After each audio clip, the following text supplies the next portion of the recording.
Good morning, everyone. Welcome to today's hearing. Today we're going to hear evidence from Ms. Laura Johnson, an employee of the Royal Borough of Kensington and Chelsea. Yes, Mr. Millett. Yes, Mr. Chairman, good morning. Members of the panel, good morning. I now call Ms. Johnson, please.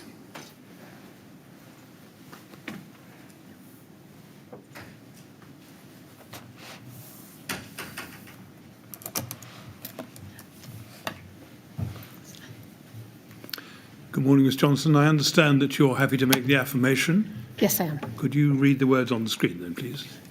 I do solemnly, sincerely, and truly declare and affirm that the evidence I shall give shall be the truth, the whole truth, and nothing but the truth. Thank you very much. Yes, Mr. Millett. Yes.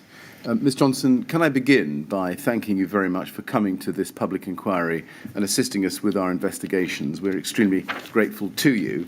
If you have any difficulty understanding any of the questions that I'm asking you, or you want me to put the question in a different way, I'm very happy to do that.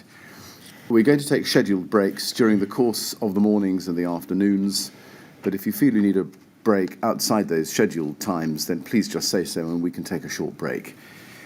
One thing I would ask you to do, please, is to keep your voice up so that the transcriber who sits to your right can get down what you're saying exactly right. It also helps not to nod your head or shake your head, but say yes or no, as the case may be. Now, you've made a number of statements to the inquiry, but for the purposes of my questions, I'm going to be asking you about 4 of those, and I'm going to put those to you now. The first is Rbkc 000034943. It's what I'm going to call your first witness statement. Is that the first page of that witness statement? Yes, it is. Now, if you go to page 49, you'll see that there's a date and a signature. The date is the 8th of November 2018, and there's a signature. Is that your signature? Yes, it is. The second witness statement I'd like to put to you is at Rbkc 000054420. Is that the first page of your further witness statement? Yes, it is. And if we go, please, to page 8, we can see a date and a signature. The date is the 27th of September 2019, and there's a signature there. Is that your signature? Yes, it is. I'll call that your second statement. Then we have Rbkc 000057506, please.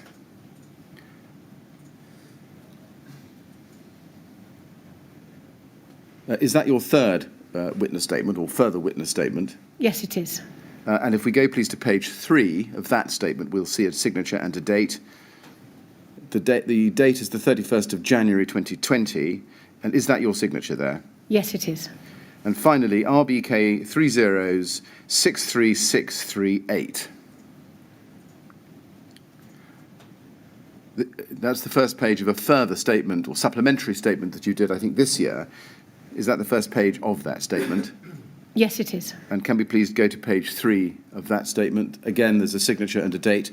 The date is the 13th of April 2021. Is that your signature? Yes, it is. Have you read each of these witness statements that I've just shown you recently? Yes, I have. And can you confirm that the contents are true? I can. Thank you. Have you discussed your statements or your evidence with anybody before coming here today? No, I haven't.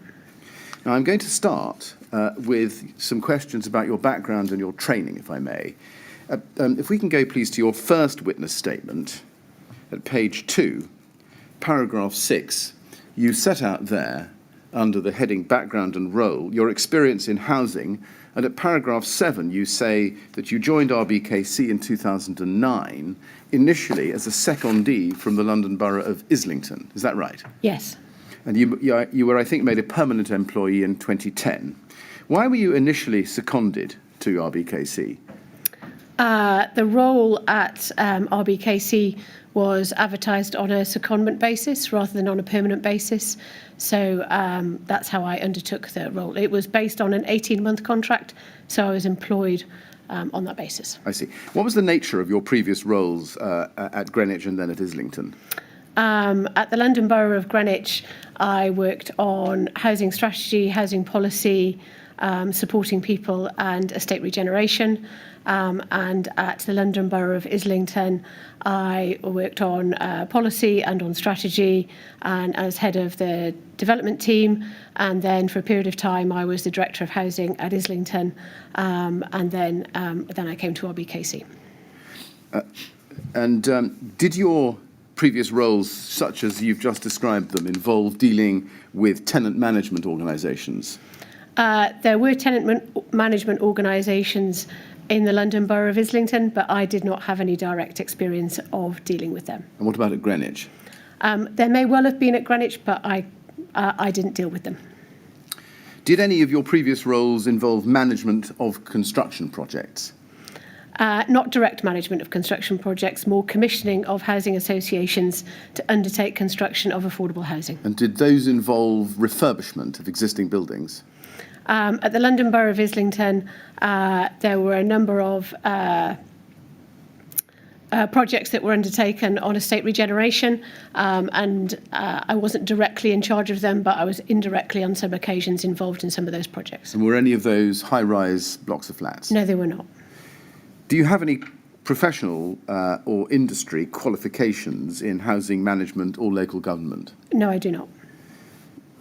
Now, before your recruitment at Rbkc, what training, if any, had you received in relation to fire safety? None. Did Rbkc provide you with any fire safety training when you were recruited? No, they did not. What about thereafter? No, they did not. Did Rbkc provide any continuing fire safety training for employees generally in the housing department? No, they did not. Were you ever provided with any training in relation to the obligations of responsible persons under the Regulatory Reform Fire Safety Order 2005, or RRO as we call it? No, I was not. I'm now going to ask you some questions about your role in relation to the Grenfell Tower project refurbishment specifically, and your initial role in the decision, which I think you cover at paragraph 44 of your first statement. If we can just look at that at page 10, please. And that's where you cover it initially here under the heading, Modification to the Tower 2012 to 2016, Decision to Refurbish Grenfell Tower. And you say in paragraph 44 that you were the Senior Responsible Officer, or SRO, for the Calc project. Is that right? That's correct. And why were you, in particular, as Director of Housing, appointed to the role of SRO on the Calc project? Can you tell us? I was appointed, as I say in my statement, by Derek Myers, who was looking for an officer within the local authority who had experience of working in development, I believe. Right. But Calc was a school and a leisure centre, not a housing project. That's correct. Why, do you know, can you give us any insights into why Mr Myers thought you were the appropriate person to take on the SRO role? I can't. I'm afraid you'd have to ask Mr Myers. Well, did you ever ask him yourself? I don't remember, to be honest with you. It's some time ago now. Did it ever occur to you that you might be a rather odd choice given the nature of the development as against the nature of your own experience? I did not think it was an odd choice. I thought it was an opportunity given to me by the Chief Executive in order to be able to take responsibility for a significant project that the Council was undertaking, and I was entrusted to do so. Now, did you often, at that stage, take on the role of SRO on projects where Rbkc was the client?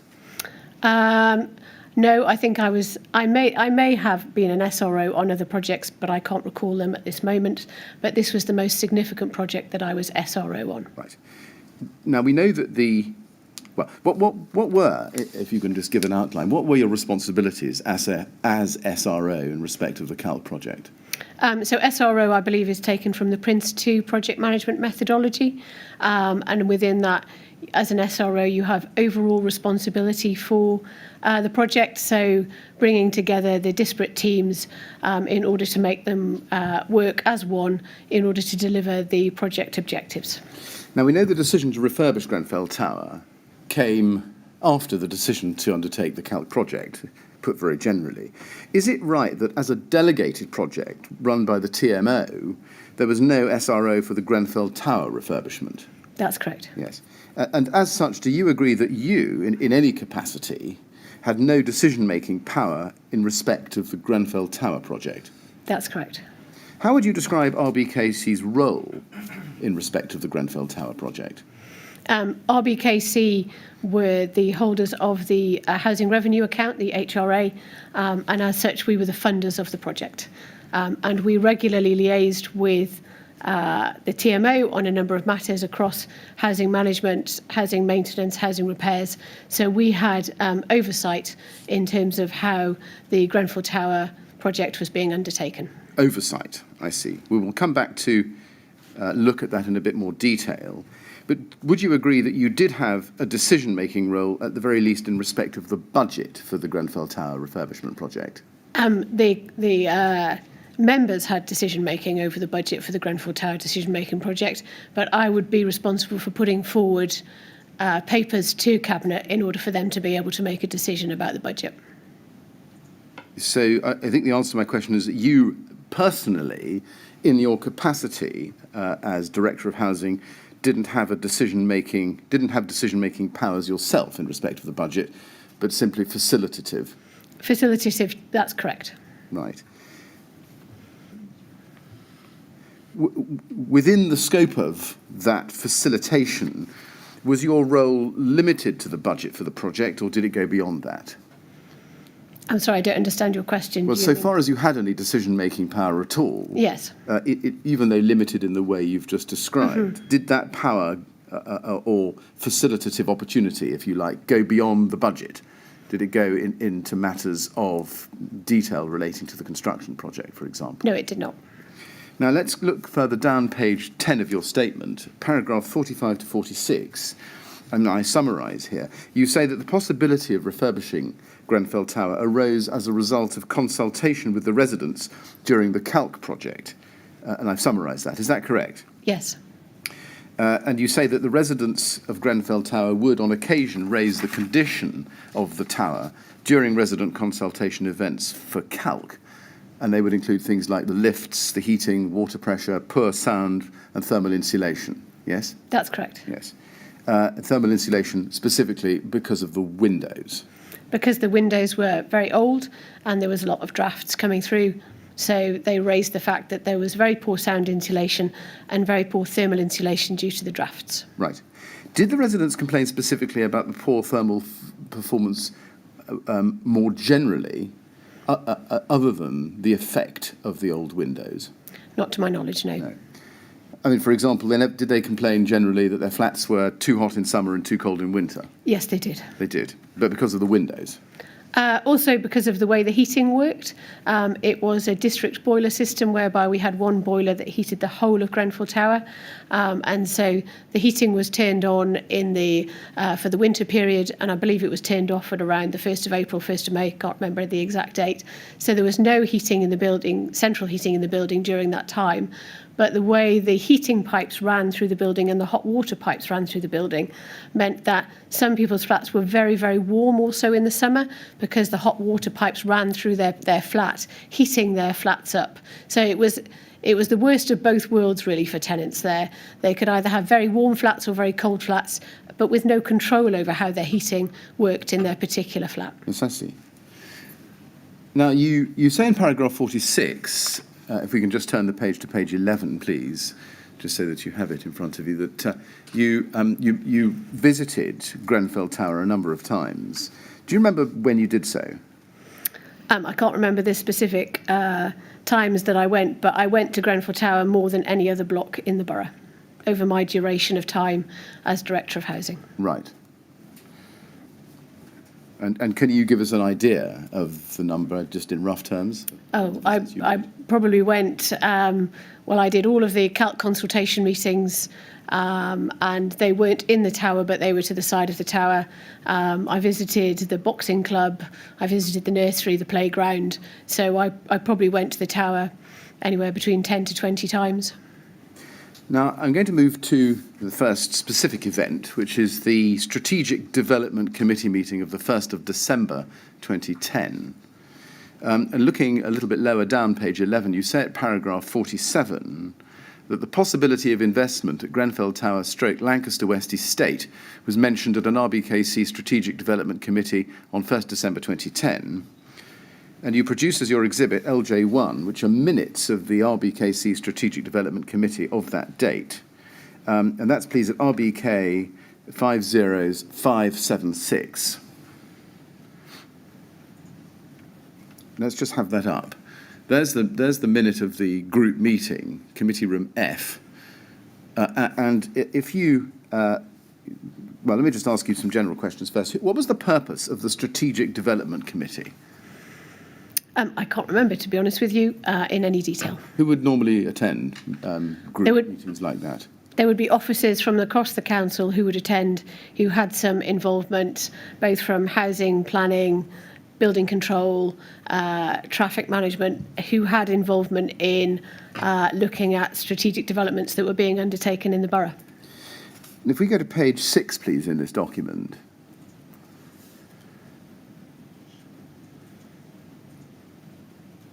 We can see the attendances. Now, it doesn't appear that you are actually at this meeting, because if you look under the declined list, which is quite long, you are the third from bottom. So you weren't there, but let's just look at page 2. If we go to page 2 and look under point 4, you can see Calc. And if we go to page 3, the first mention of Grenfell we see here is on that page under existing uses. If you see at the top of the screen, it says existing uses, open space, acknowledge strong residents' views on play and open space. Grenfell has no open space or balconies. Keep as much open space as possible. Now, I know that you weren't there, as I've shown you, but would you agree that this response related to mitigating the impact of the Calc works on the play area and open space available to Grenfell Tower residents? Yes, I would. So that was the concern, or a concern at that stage? Yes, I would. Now, do you agree that that doesn't relate specifically to the possibility of refurbishing Grenfell Tower? That's correct. And staying on that page, if we can, looking further down the page, halfway, there's a subheading in bold, movement, new north-south route, full vehicular or restricted. And then there's a heading over the page on page 4, if we just go to that, movement east-west, just towards the top of your screen. There it says, improve routes around base of Grenfell to aid the north-south route linked to the walkway along the railway viaduct. In fact, invest in the whole of the Grenfell Lanc West join and make it less grotty and a better area. Would you agree that this response related to the routes around the base of Grenfell Tower rather than the refurbishment of the tower itself? Yes, I would. Was it your view that the area around Grenfell and the Lancaster West estate was grotty? Yes. What was meant by a better area, do you think? I know you weren't there, but what was the sense that you, as you understood it at the time, about how to make it a better area? The area around Grenfell Tower was, certainly if you went at night, was very dark. The routes through the area in and around Grenfell and Lancaster West were very poorly defined, and if you were walking onto the estate, it was quite difficult for you to work out your orientation or your direction, both to find the entrance to Grenfell, how to find the entrance to the leisure centre, which was existing at the time, how to navigate your way around the football pitches, and how to find the community room there, and then how to ultimately walk through to the tube station. And it was dark and it was foreboding, and it felt somewhat cut off from the surrounding streets. Right. Yes. I mean, is it fair to say, on the basis of what you've just said, that the driver at this time for the refurbishment of Grenfell was in order to perhaps put into better value the Calc and Leisure Centre project, so that people trying to find those buildings would not have to suffer the grotty area around the base of the tower? No, I don't think so, to be honest with you. The area around the base of the tower wasn't a route through towards the leisure centre and or the school, which faced out onto the road, so you wouldn't have come from that direction. But I think there was a general feeling of trying to create a better environment. It is a very, very tight area around the base of the tower where the school and the leisure centre were placed, and so I think there was a general feeling that there should be a better public realm in that area and better route throughs that had better legibility. But No, I don't think it was a reflection on Grenfell particularly. Better legibility. Can you explain that? So a better understanding if you were driving or if you were walking or coming from the tube or getting on the bus, how you would get yourself orientated to be able to find where you were going. Right. Now, no mention is made of Grenfell Tower other than those that I've shown you in this document. So if you go back to your witness statement, please, your first statement at paragraph 47, just a little bit lower down where we were, where you say at 47, I've shown you, the possibility of investment was mentioned at this meeting. Are you referring simply to the references to those parts of this minute that I've shown you? Yes, I'm not referring to the tower itself, just to the area surrounding it. That's clearer. Now, can we then look at one of your daybooks from the following year, 2011, please? Rbkc 30595572. I'd like to, well, first of all, could you just identify that is, or confirm that is the first page of one of your notebooks? Yes, it is. And could you just help us how you would keep these books? So these books were, as you were saying, they were day books, and I used them to jot down notes for meetings I was attending and for aid memoirs for actions that I would need to undertake as a result of those meetings, and or points of note that were happening in order to be able to refer back to. Right. And if we go to page 4, please.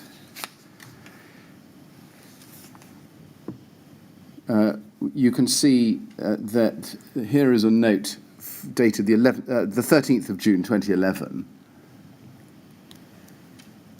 at the very top left-hand corner.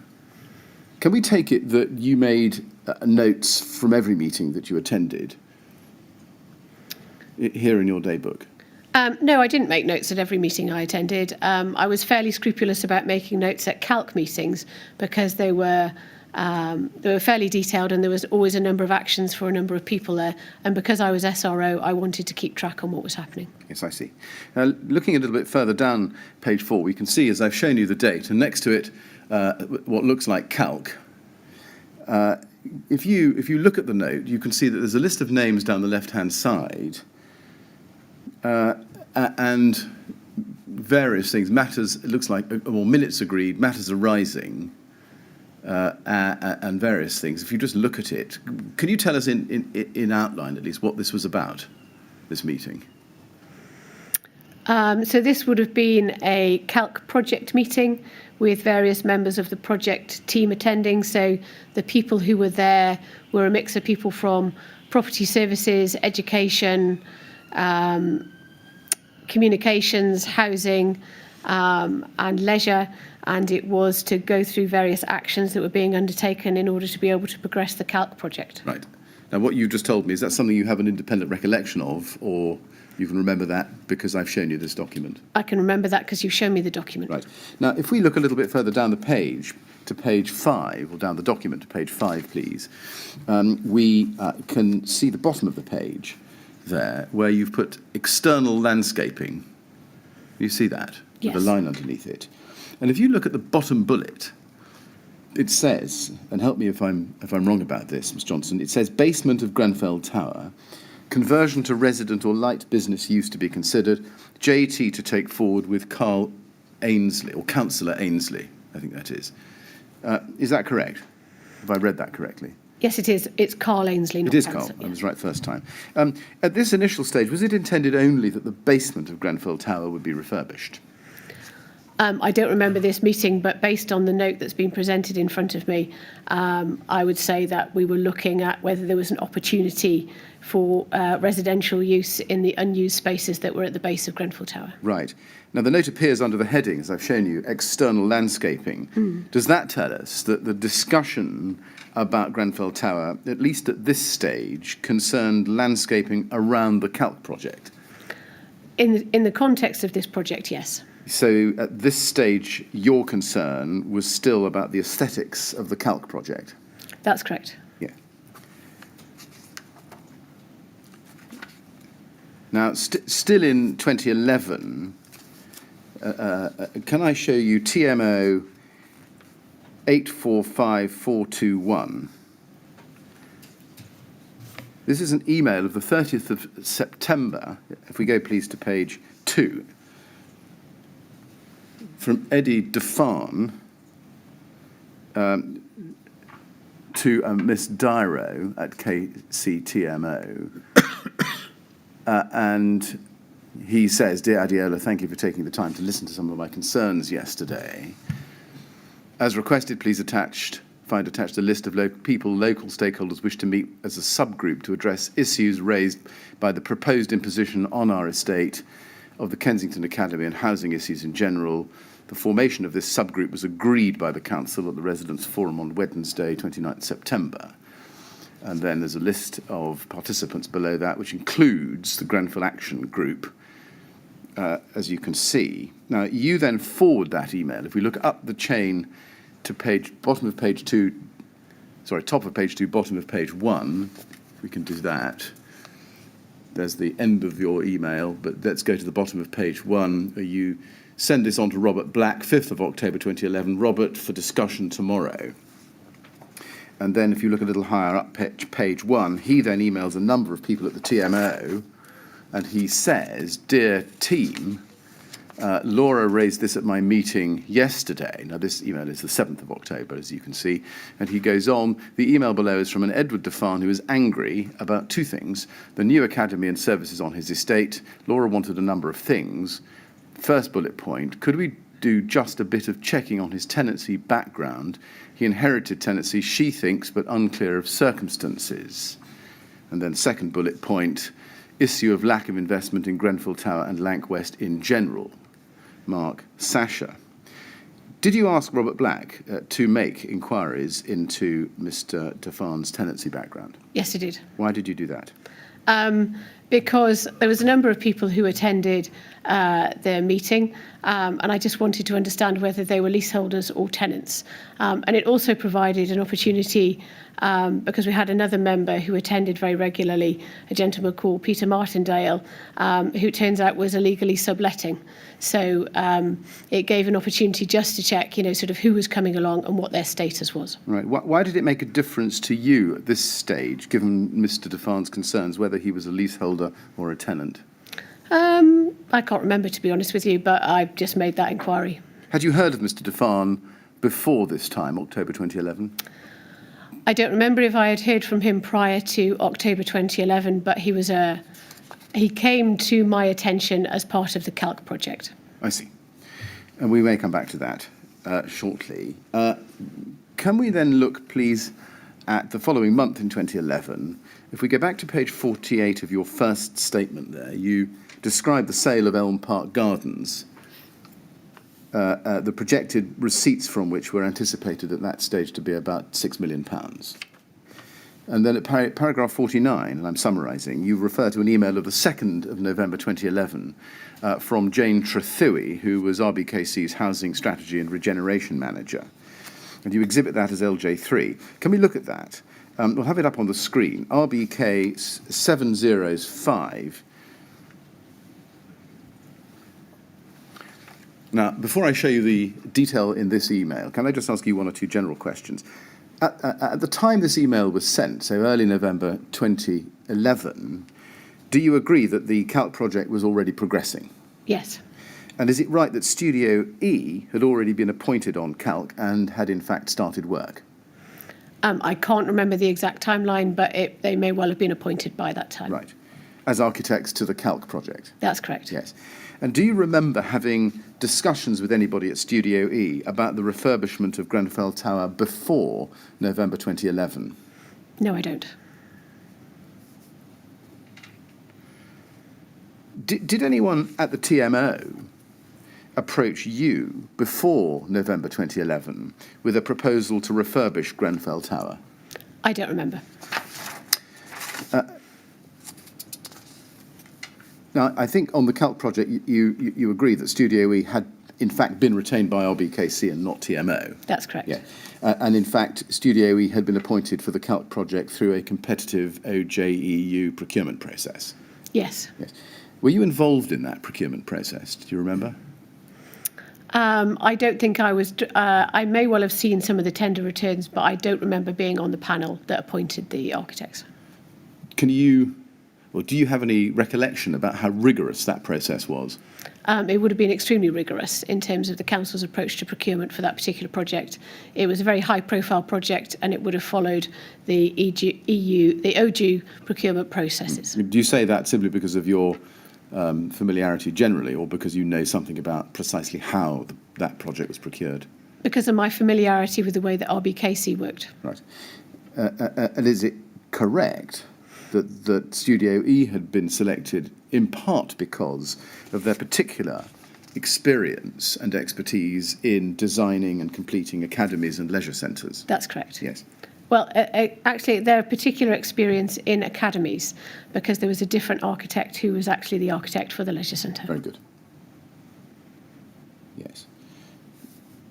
And would you agree that the design work on any refurbishment of Grenfell Tower did not form part of the assessment of Studio E for the purposes of the Calc project? Yes. Yes. Now then, let's look at this email.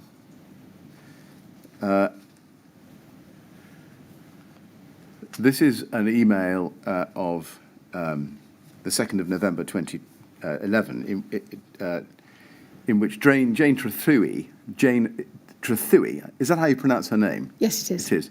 Updates you and Peter Wright about a meeting that she'd had with Mark Anderson and Alistair Manson in relation to the impact of the Calc proposals on Grenfell Tower and the Lancaster West estate in general, and how they could be mitigated.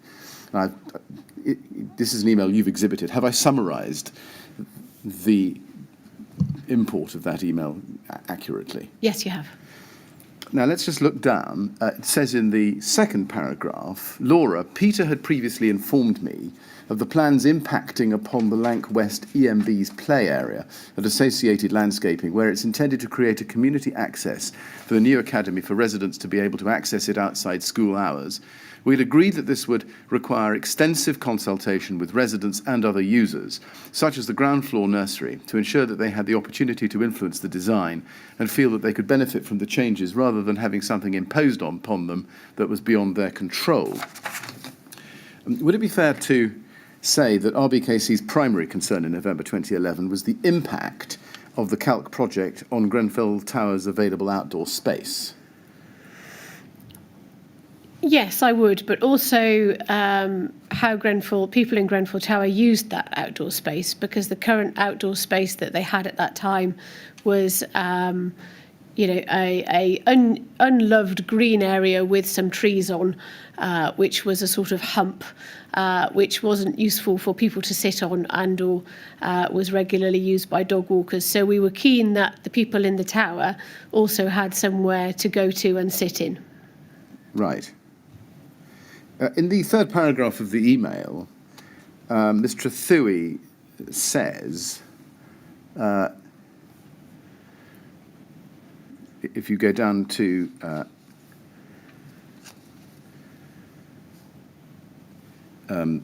little bit lower down the page, is the next paragraph. This conversation then linked through to the ambitions that the Housing Department has to see the lower floors of Grenfell Tower developed out into homes. Do you remember when the Housing Department decided that it wanted to see the lower floors developed into homes? No, I don't remember the specific date for that, but we had an ongoing programme, but perhaps badged as a hidden homes project, where we were always looking to see if we could create more affordable housing out of spaces that were unused or available on our estates. Yes. And was that part of the hidden homes project? Yes, it would have been. And could you just tell us very briefly, if you can, what the Hidden Homes project was? So, in common with lots of housing organisations with estates built at various different times, they are a complete difference of architectural styles, and sometimes have unused or unloved garage areas, or have basement areas which were formerly laundry rooms that can be converted to residential, or drying areas, or sort of perhaps the back of an estate which previously people may not have considered for residential use, but now we may consider putting in a small number of affordable housing units. Affordable housing was in desperate need in Rbkc, and we were always looking for opportunities to create more units. To your knowledge, had Rbkc communicated to TMO its ambitions regarding, at the very least, the lower floors of Grenfell Tower for the purposes you've just described? I can't remember whether we communicated it in November 2011, but we certainly had ongoing conversations with them over a number of years about it. Could we then look, please, at the next paragraph, or rather lower down within the next paragraph? It goes on to say, although that there is funding potentially available for this, both from some Section 106 funding that we currently have banked and from capital receipts from L Park Gardens, which currently have not been allocated to any particular scheme, though we had discussed them going either into new build or else into a significant capital investment programme, and Grenfell Tower could fulfil both of these. Just pausing there, was this the first time that it had been suggested that the proceeds of sale of Elm Park Gardens could be used in the refurbishment of Grenfell Tower? I don't remember whether this was specifically the first time, but if this is the first documented evidence of it being mentioned, then it may well be, yes. Right, I see. Now, we can see that Ms Trethewey then goes on to say in the last sentence of this paragraph, Peter advised that the Calc architects are very aware of the poor quality of the ground floor frontage that Grenfell Tower creates for their scheme and have been keen to make proposals as to how to improve it. Had you heard the architects mention the poor quality of the ground floor frontage that Grenfell Tower created for the Calc scheme? I don't remember a specific incidence of them mentioning it to me, but I'm sure I would have been aware of it. Right. And were there concerns about the tower purely aesthetic? Aesthetically, but also how it related to the school and the leisure centre, and not wanting for it to feel that it wasn't included in that whole development. So, sort of not wanting it to sit apart from it. Poor cousin. Yes, you could call it a poor cousin, a poor relation to two brand new buildings that were going up. Yeah. Did you share the architect's concern, if that's the right word, that Grenfell Tower provided a poor quality frontage for Calc? Yes, it did. And looking down the same email, we can see a number of bullet points that Jane Trethewey sets out. And if we look at the third bullet point down, she says this: the TMO is also keen to investigate the opportunity to clad Grenfell Tower and replace its windows, and will seek to cost this out with a view to investing EPG funds here. This will have the advantage of addressing the investment needs of one of its worst property assets and prevent it looking like a poor cousin to the brand new facility being developed next door. There may be an option to have a cladding design that links to the design of the academy so that the visual appearance of the area is significantly improved. Was this the first time that you had become aware of a proposal to clad Grenfell Tower? Yes, I should imagine it was. Had you discussed cladding Grenfell Tower with the architects before this time? I don't believe I had. What was your initial reaction to the proposal to clad Grenfell Tower? Cladding tower blocks and refurbishing them was had become fairly standard practice across London, in my experience, as part of refurbishment programmes, both aesthetically to make them look much nicer, because the architecture of the 1970s perhaps hasn't stood the test of time, but also I understood that cladding improved the thermal efficiency of the building in order to make them much warmer for tenants so that they had lower fuel bills. Apart from some residents complaining about the thermal efficiency of the windows that we've discussed together, and also the problem about the single boiler, which you've identified this morning, what was the evidence before you at that stage that Grenfell Tower as a building was thermally inefficient, that it needed overcladding? I did not have any evidence that it was thermally inefficient. So do we take it that there was no survey or study done on the tower to investigate its thermal efficiency? I'm not aware of one. And therefore nobody did a cost-benefit analysis on the proposal to clad the building, so working out how much heating costs would be saved by doing an overclad? There may well have been a study, but I'm not aware of it. Was it the view of the Housing Department at Rbkc that Grenfell Tower was one of the TMO's worst property assets. Yes. Why is that? We had asked the TMO to undertake a study based on their Keystone Asset Management database to have a look at the performance of various buildings across the borough, and the Grenfell Tower, along with a number of other properties in the borough, including Trellick Tower, Cremorne Estate, World's End, had very poor performance. When you talk about performance in that answer, what do you mean? So I mean in terms of net present value, so in terms of the rent that you could receive for the property compared to the investment needs required for that building over the next 30 years.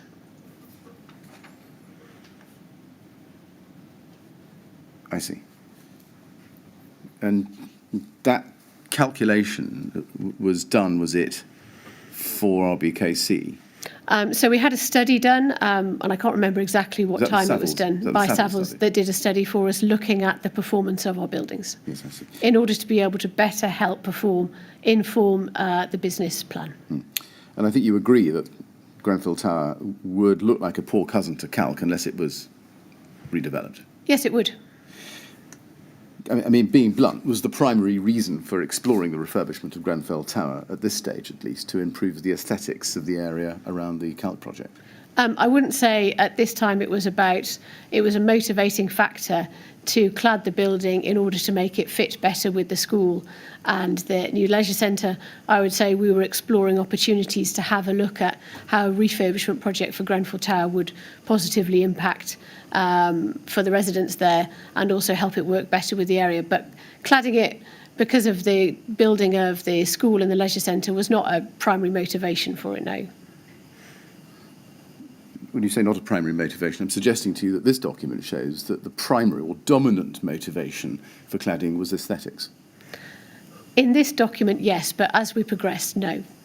Right. At this stage, it's right, I think, that there was no evidential basis on which you could conclude that Grenfell Tower was thermally inefficient, such as to justify the investment in cladding, other than the aesthetic. In other words, how it looks. That's correct. Yeah. That's correct.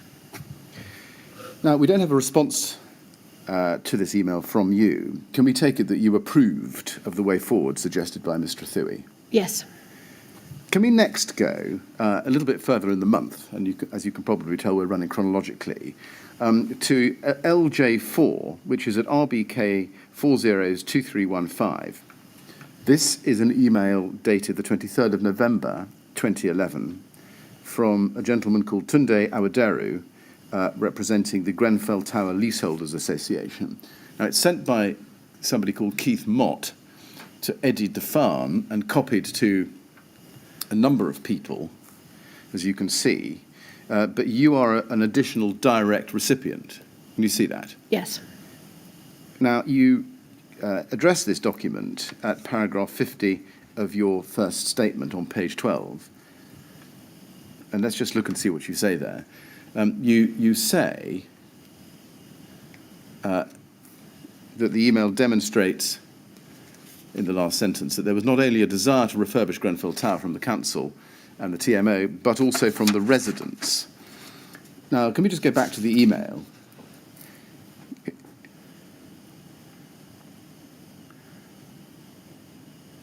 In the third paragraph down, you can see he says this: the council and their appointed managing agents, K&C, TMO and others, have ethical, moral and legal obligations according to the tenant and leasehold agreement, and listen to the residents' decade-old serious concerns and issues and concerns. The council are so keen to start building their so-called 21st century academy in front of an ugly-looking 70s concrete building, when surrounding boroughs have refurbished all their high-rise building to a 21st century standard. This is a clear indication of how the council and the KNC, TMO and sub-agents have intentionally neglected the Grenfell Tower. Just pausing there, did you take from his email that his concerns related primarily to the building's aesthetic? Its appearance? No. What did you take from what he was saying there?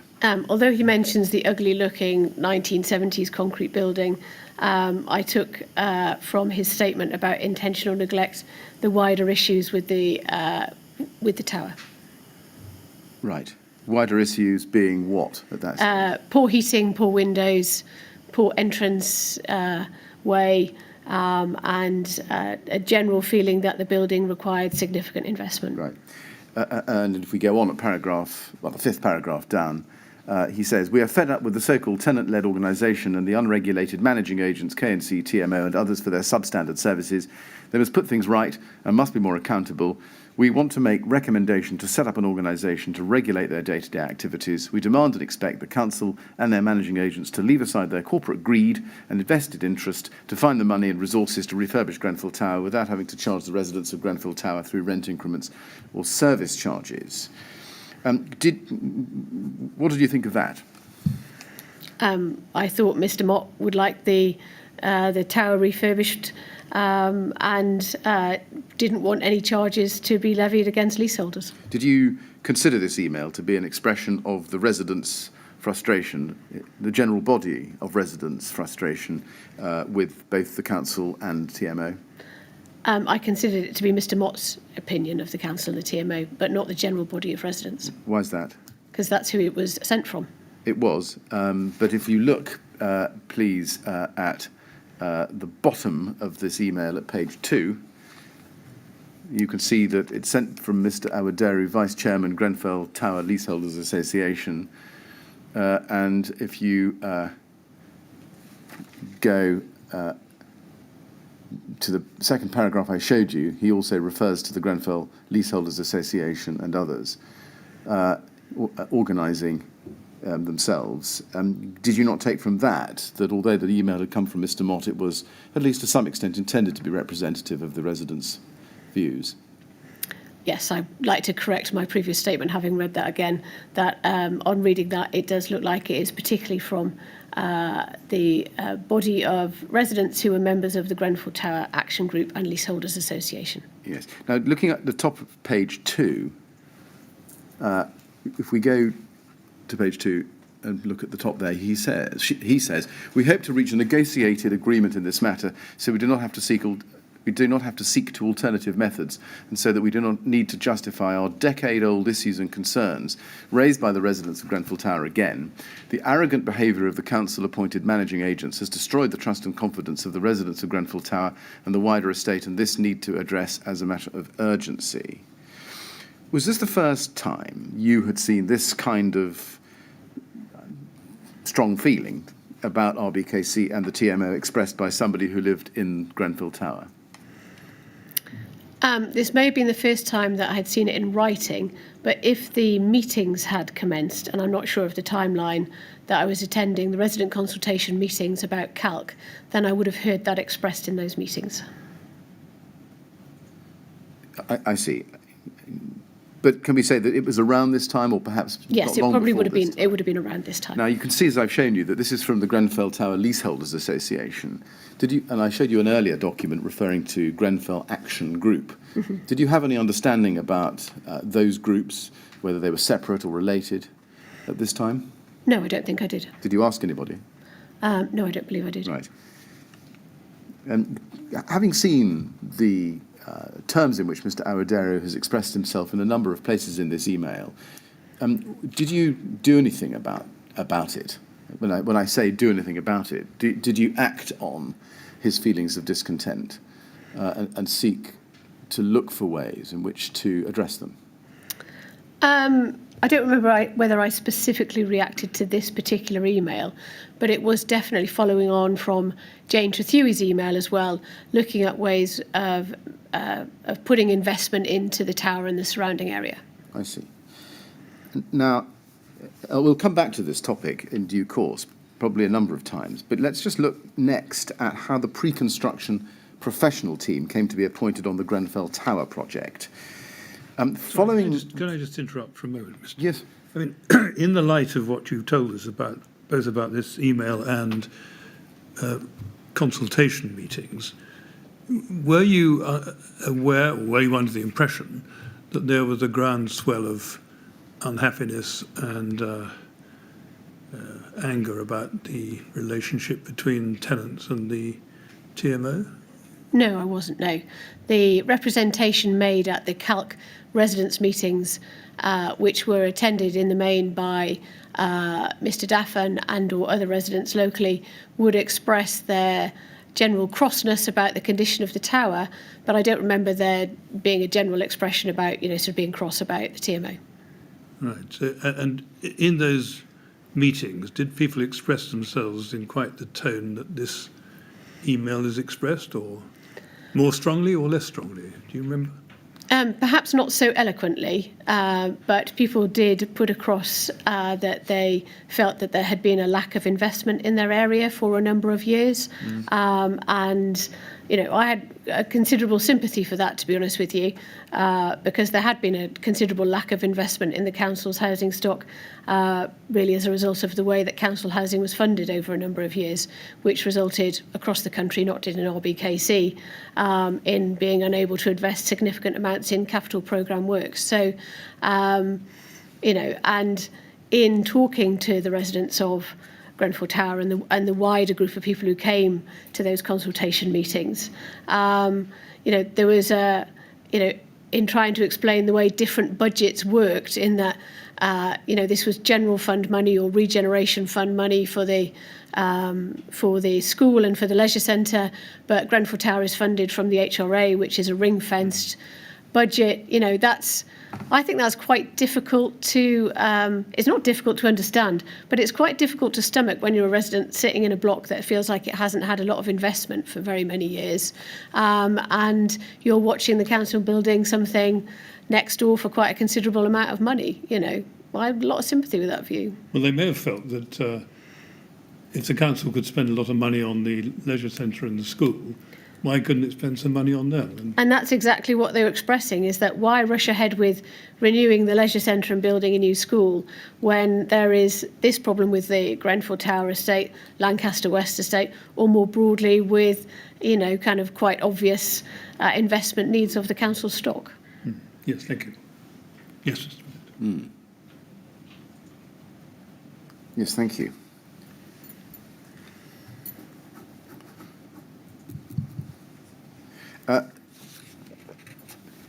Yes, I might come back to that answer later on, but just for the present, can I just show you your first witness statement at paragraph 51?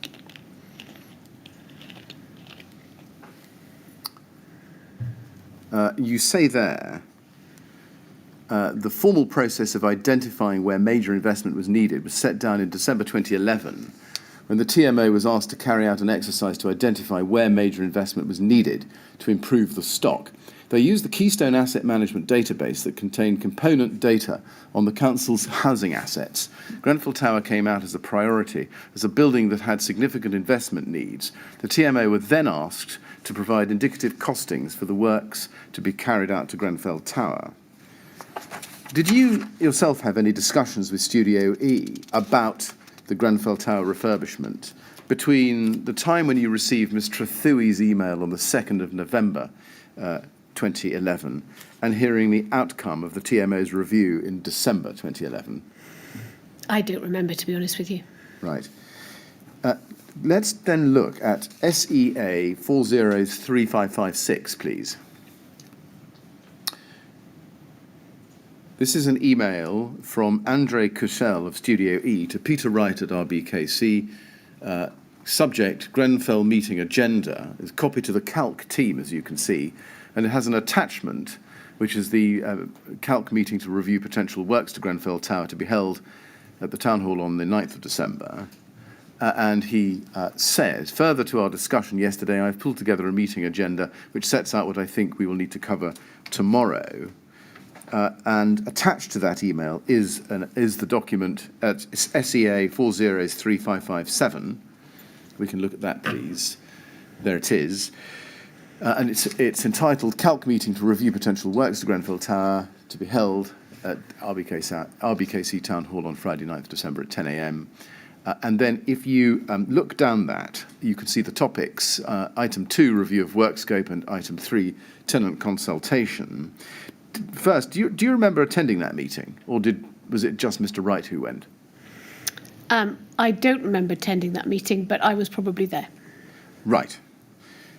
And why do you say you were probably there?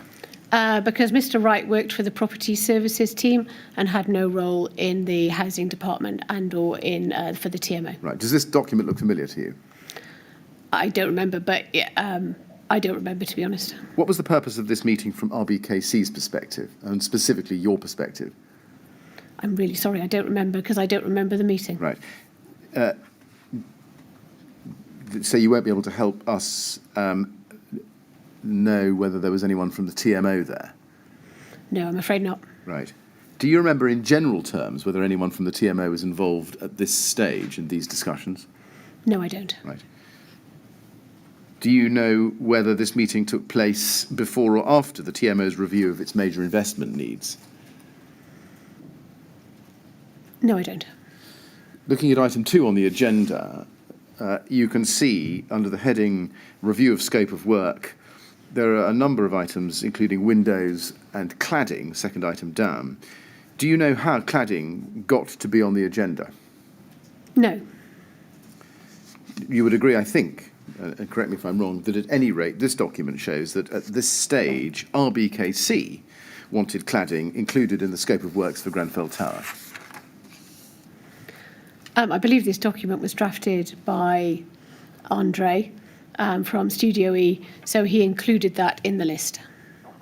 So yes, I would say that Rbkc were considering whether cladding should be added to this particular scope of works. Right.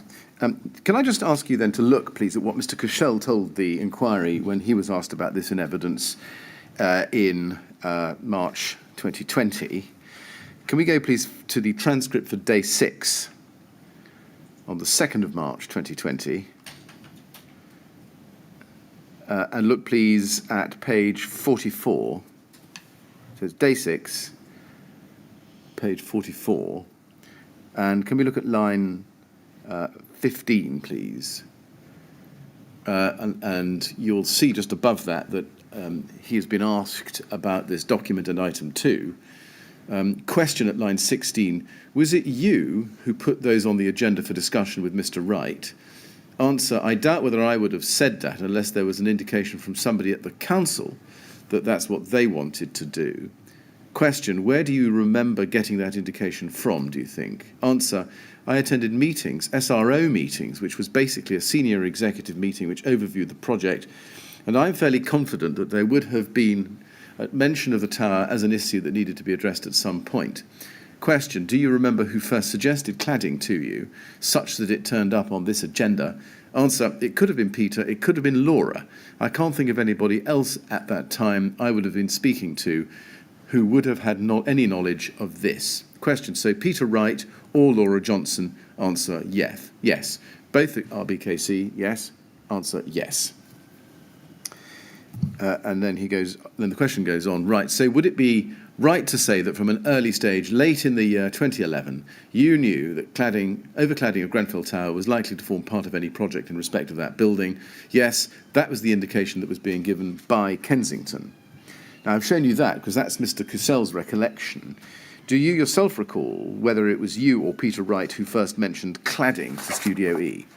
It would have been unlikely to have been Peter Wright. It was far more likely to be me. Thank you. And do you know... Sorry, can I just ask you this? I note that the email that started this chain of questions was sent by Mr. Cushell to Mr. Wright and nobody else. Can you just explain what Mr. Wright's role in all this was? He wasn't concerned with the Calc project. Mr. Wright was the project manager for the Calc project at that time, yes. Oh, well, that's my mistake then. Thank you very much. Yes, I'm sorry, Mr. Wright. No. Do you remember whether cladding was first mentioned at an SRO meeting, as Mr. Cushell recalls it? No, I don't. No. Would you accept nonetheless that at this time, or by this time in late 2011, it was already clear that overcladding Grenfell Tower was going to form part of the refurbishment project? Yes, I would. Can we then go to RBK 402335?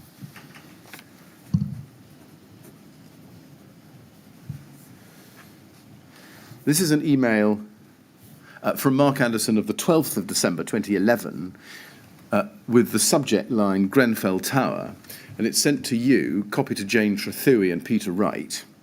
And in this email, Mr. Anderson provides some indicative costings, as he describes them. Below are indicative costings for the overcladding and thermal upgrade of the exterior facades and provision of flats to the roof area. Is it a fair assumption that these costings came from hunters? Yes. He says, in fact, in the second paragraph, that it's based on their work. Did you ask Mark Anderson to approach hunters for those costings? We would have asked Mark Anderson for indicative costings, and then it would have been up to Mark Anderson which organisation he approached. So I wouldn't have asked him specifically to go to hunters, but it would have been up to him who he approached. I see. Were you involved in formulating any of the underlying assumptions in those costings? No. Now, you can see, if you look a little bit lower down the email, that there's a heading, external facades, and then assumptions there. And you can see recladding is approximately 45% glass, double glazed aluminium, 55% rain screen. Rain screen will incorporate an insulated panel, etc. And then you can see the figure for the new rain screen as just over £1 million. You see that. With a grand total of £5.5 million.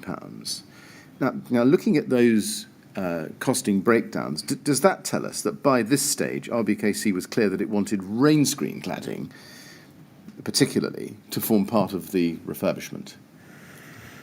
I have no idea what the difference between rain screen cladding is or any other type of cladding. It was not a request from Rbkc that it was specifically rain screen cladding. Right. It was a submission put down by Mr. Anderson in order to set out the type of cladding. I see. So you thought cladding, rain screen cladding, made no difference? It did not make any. It did not. I did not differentiate between the two. Very good. Now, could we then look at one of your notebooks for this time, indeed for this day? RBK 30595572, please, at page 34.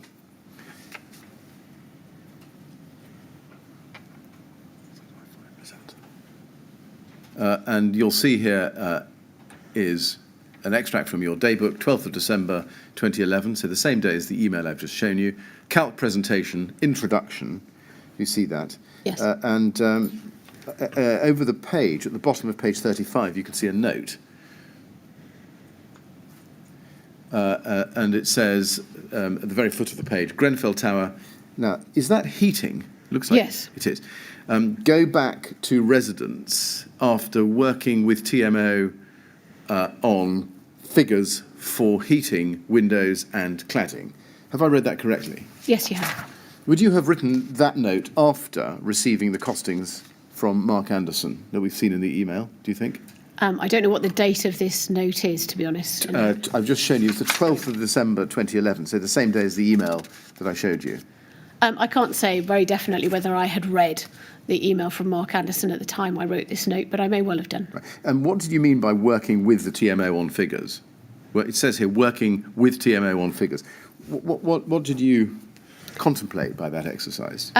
So receiving figures from them about how much it was going to cost in order to do the refurbishment of Grenfell Tower. Right. So is it fair to say that at this stage you were concerned with, if not worried by, costs of the exercise? No, I wasn't concerned. I was just trying to find out what the cost of it actually was. Right. Because I did not have a view as to how much it was going to cost to undertake the refurbishment of the tower. So it wasn't a concern for me. It was just an understanding of what the cost was. Yes, when I say concerned with, I don't mean worried by, I mean involved with. Yes. Yes.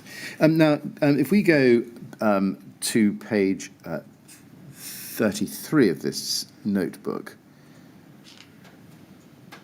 or daybook, there is a heading at the very top, December 2011, and just help me, in the left-hand side in yellow, with the highlight yellow, there's a date, 19th December 11 CHP, and then there is a list of names, Peter Wright, Penelope T, that's I think Penelope Tollett, isn't it? That's correct. And others.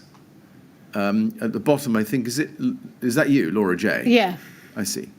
And you could see planning, housing and corporate property. Do you know what this note was about? Was this a meeting? It must have been a meeting that we had. I don't remember it, to be honest with you. Right. What does CHP stand for? And I don't remember what that stands for, I'm sorry. Right. Did this note relate to the proposed refurbishment of Grenfell Tower at all, do you think? Have a look at it. I don't want to read it all out to you. It does appear to be a note to talk about the options or possibility of undertaking a refurbishment of Grenfell Tower, Yes. linked to the Calc project. I'm just looking at the first bullet point next to the vertical line. What is the credibility of CHP in, is it Calc linking in with residential? Yes. So does that help you identify what CHP stands for? I believe I'm referring to some kind of community heating project. So it's about how the school and the leisure centre were heated, and then if that could be linked to the refurbishment of Grenfell Tower, and there could be a link between the different facilities in terms of taking advantage of a district heating system. I see. Okay. And then if we look a little bit further down, we can see a third arrow, Studio E and TMO working together to agree is that design? Yes, it is. Design of what? I presume a design for the refurbishment of the exterior refurbishment of the tower. But I haven't been explicit there, so I cannot be sure. And then two arrows down from that, double glazing and cladding, what impact on carbon emissions? Do you remember a discussion about carbon emissions now becoming relevant to the question of overcladding? I don't remember it specifically, to be honest with you, because it is some time ago. But I do remember that the borough had a carbon reduction target in line with its climate change initiative. So we were looking at opportunities in order to reduce heat loss from buildings and take advantage of community heating systems where possible. Right. Now, if you go to the second arrow, this may make more sense. It says, I think, carbon reduction, how we measure it, what are we measuring? Policy includes residential, both finger blocks and Grenfell Tower. Do you see that? Yes. Does that tell us, together with the other parts I've read to you, that at this stage you knew that Studio E and the TMO were working together to agree a design for Grenfell that went beyond simply heating, but it included the overcladding as well? I don't know from this note as to whether they had started to work together or whether I've written a note just to kind of say that this may be a possibility. Right. We saw discussion about aesthetics earlier. Does this help us identify the time when carbon reduction and the relevance of overcladding the building to thermal performance came to be relevant? It may well do, yes. Yes. Can we then look at RBK 30s19012, please?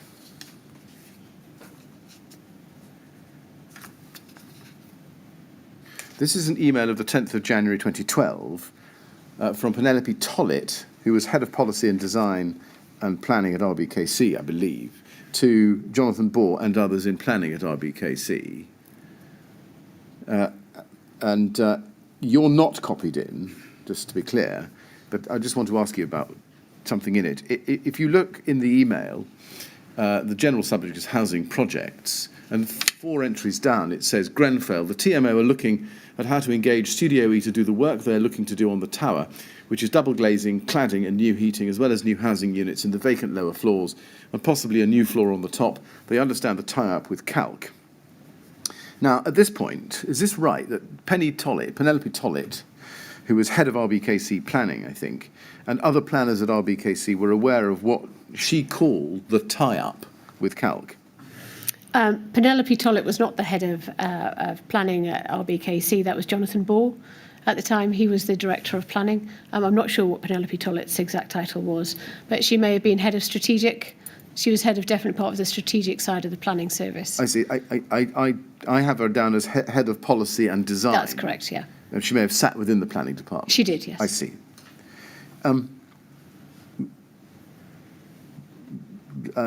Do you know, well, let me ask it this way. When did you become first aware of the TMO's decision to appoint Studio E as architects for the Grenfell Tower project? I don't know, to be honest with you. I don't have a specific date. Right. I mean, does this email help you? So I would have spoken to the TMO about Studio E being the architects for the Calc project, and in terms of looking at kind of how we could link those two projects together, whether there was an opportunity to use Studio E on both projects. So there would have been, around that time, conversations that the TMO may well have picked up in order to see whether there was an opportunity to work with them on the refurbishment of Grenfell Tower. I see. So your evidence, I think, just to be clear, is that you, to the best of your recollection, spoke to the TMO about Studio E being the architects for the Calc project and how that project and Grenfell could be linked. That's correct. Did you ever yourself express a view or a wish that the TMO should use the same pre-construction professional team for Grenfell Tower as used on Calc? I am sure that in the most general of terms, I would have spoken to the TMO to say that there may well be an opportunity there to have the same team on both projects, and if that led to better design, the opportunities for economies of scale, but it ultimately would have been up to the TMO about who they appointed. Right.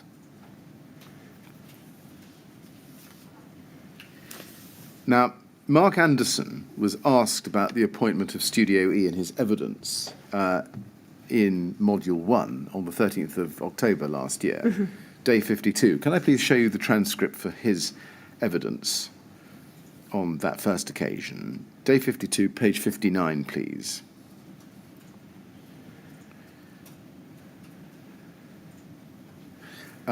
At line 20 on page 59, he's asked the question, why did TMO want Studio E in particular to do the works described? Answer, there was very much a drive from Rbkc that we should optimise the use of the Calc team which comprised Studio E.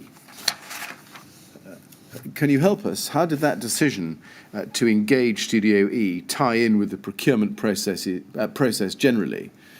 And then he says, at the beginning of a longish answer, so Rbkc had expressed a strong desire that we make use of the pre-construction professional team which comprised Studio E, Appleyards, Curtins, Max Fordham, and a number of others. And the challenge then was to look at how could we engage them, could we legally engage them, and what those options were. And then he goes on to recall conversations with Peter Wright at the SRO meetings. Did you yourself express a strong desire that TMO make use of the pre-construction professional team on Calc? As Mr. Anderson I think strong desire is probably too strong a word for it, but I would have expressed that there were definite benefits in such where the projects that were linked so closely together, both geographically and in terms of benefits, that there was an opportunity to use the pre-construction team. Were you aware of others at Rbkc expressing a strong desire or a desire, even if not a strong desire, for TMO to use the same pre-construction professional team? I would have been aware of that, yes. And who were they? So as Mr. Anderson says, Peter Wright, who was the project manager for the Calc project. And is that for the reasons that you gave earlier about synergies and Yes. economies of scale, etc.? Yeah, and about that there were two very large construction, well, there was a very large construction project taking place in an area which I believe was around 0.2 hectares of land. The Grenfell Tower sits very cheek by jowl with the school and the leisure centre. And so if you have got these two very large construction projects taking place, it makes sense that the team, that if you can, that you would try and get both the same team working on both projects. And on that point, was the dominant reason for having the same pre-construction team on both projects so that the aesthetics would blend? Aesthetics, and also about the coordination of the project, so that you didn't get a clash with different teams, because if you had one team working on it, then they would have the ability to program all of the projects, and have an understanding of how the whole project worked across the piece. Right. Could that not have been achieved by having the same team but a different architect or designer for the Grenfell? Yes, we could. And what about cost savings? Was one of the reasons for desiring the same pre-construction team be used one of cost savings? I think it may well have been a consideration, but it wasn't an overwhelming driving factor in this, to be honest with you. It was more about the coordination of the projects in a very small area and how both of those projects came together to work in synergy. Yes, thank you. Mr. Chairman, this is an appropriate moment for a break. I'm still in the middle of the topic, but there's no reachable end. Better point coming along. It is. This is a good point. Yes, thank you very much. Well, Ms Johnson, as you were warned earlier, we have a break during the morning and the afternoon, so we're going to take a break now. We'll come back, please, at 25 to 12. And I have to ask you, as I've asked everybody else, not to talk about your evidence to anyone while you're out of the room. All right? Thank you very much. Would you like to go to the usher, please?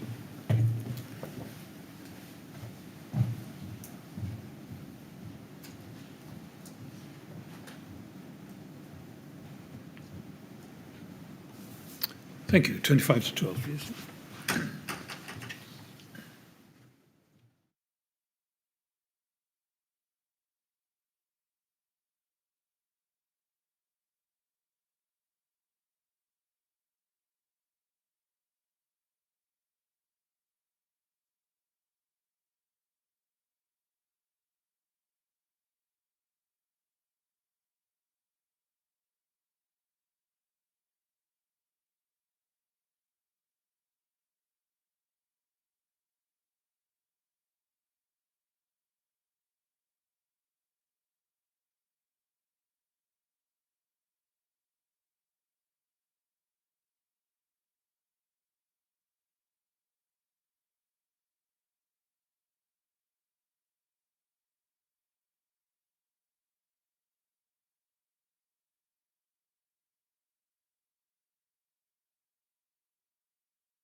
Would you ask Ms Johnson to come back in, please? Thank you.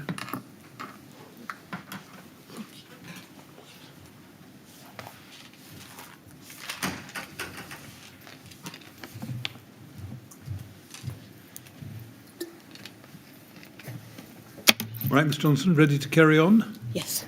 Thank you.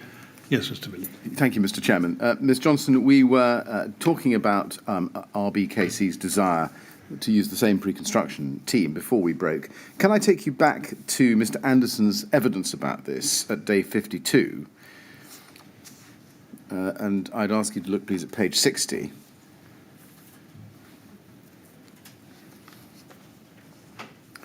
And if we go to the foot of page 60,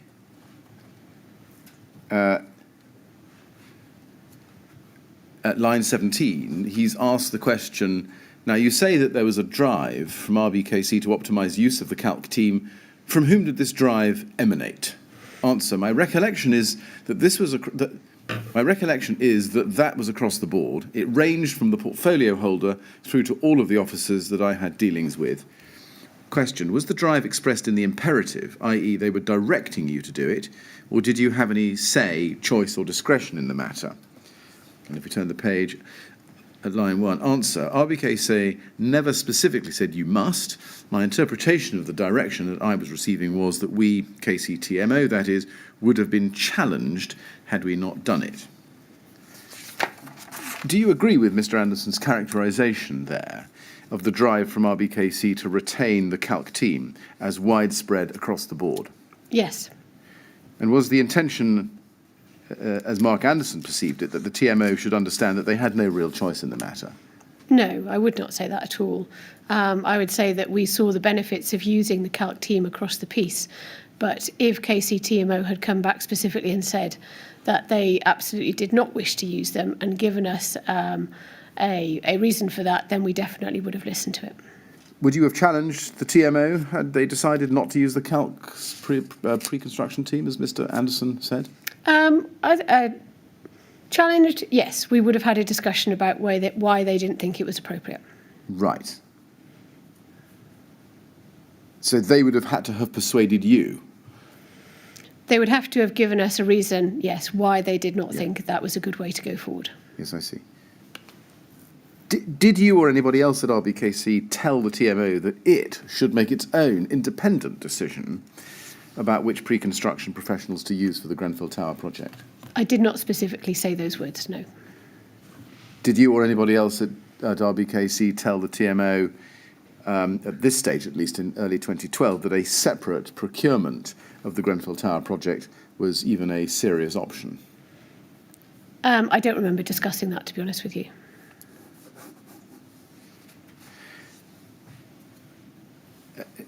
Could we look, please, at LJ7, which is your exhibit, at RBK 50862, please?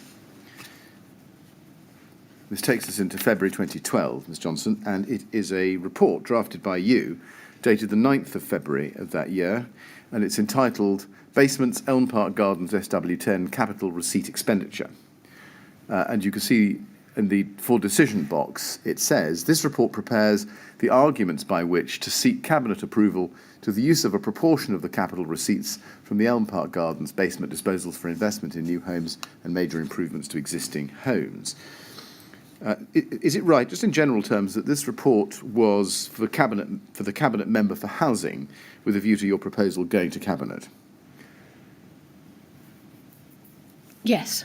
And if we go, please, to page 6 in this document, let's look together at paragraph 7.4 and 7.5, where the priorities are set out. The priorities identified, and there's a list there, and you've mentioned some of those earlier in your evidence today. And the last one there is Lancaster West Estate, and you say this estate has significant investment needs, particularly around the heating system and windows.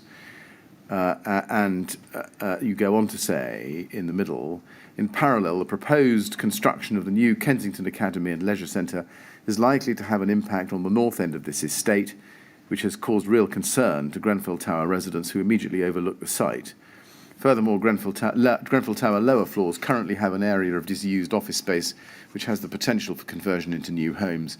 This demonstrates that an investment here has the potential to deliver a range of benefits. And then if you look at paragraph 7.5, the first bullet point underneath that, as part of the list of benefits, is replacement of single glazed fenestration, which is currently beyond repair, with double glazed fenestration throughout, improving thermal efficiency and fuel economy, installing thermally insulating cladding to the external elevations of Grenfell Tower, where the construction provides a level of thermal comfort below the current standards, improving thermal efficiency, fuel economy, and external appearance. And if we go to page 8, please, we can also see paragraph 14.3 on that page, where you say, proposal for expenditure of this capital receipt should go to Cabinet with a recommendation to delegate the authority for approval of any minor changes to the investment needs at Grenfell Tower to the Cabinet Member for Housing and Property. So it's clear at that stage that cladding is now linked, at least, to thermal efficiency as well as aesthetics. Is that fair? Yes, that is. Can we then go to Rbkc 3033739?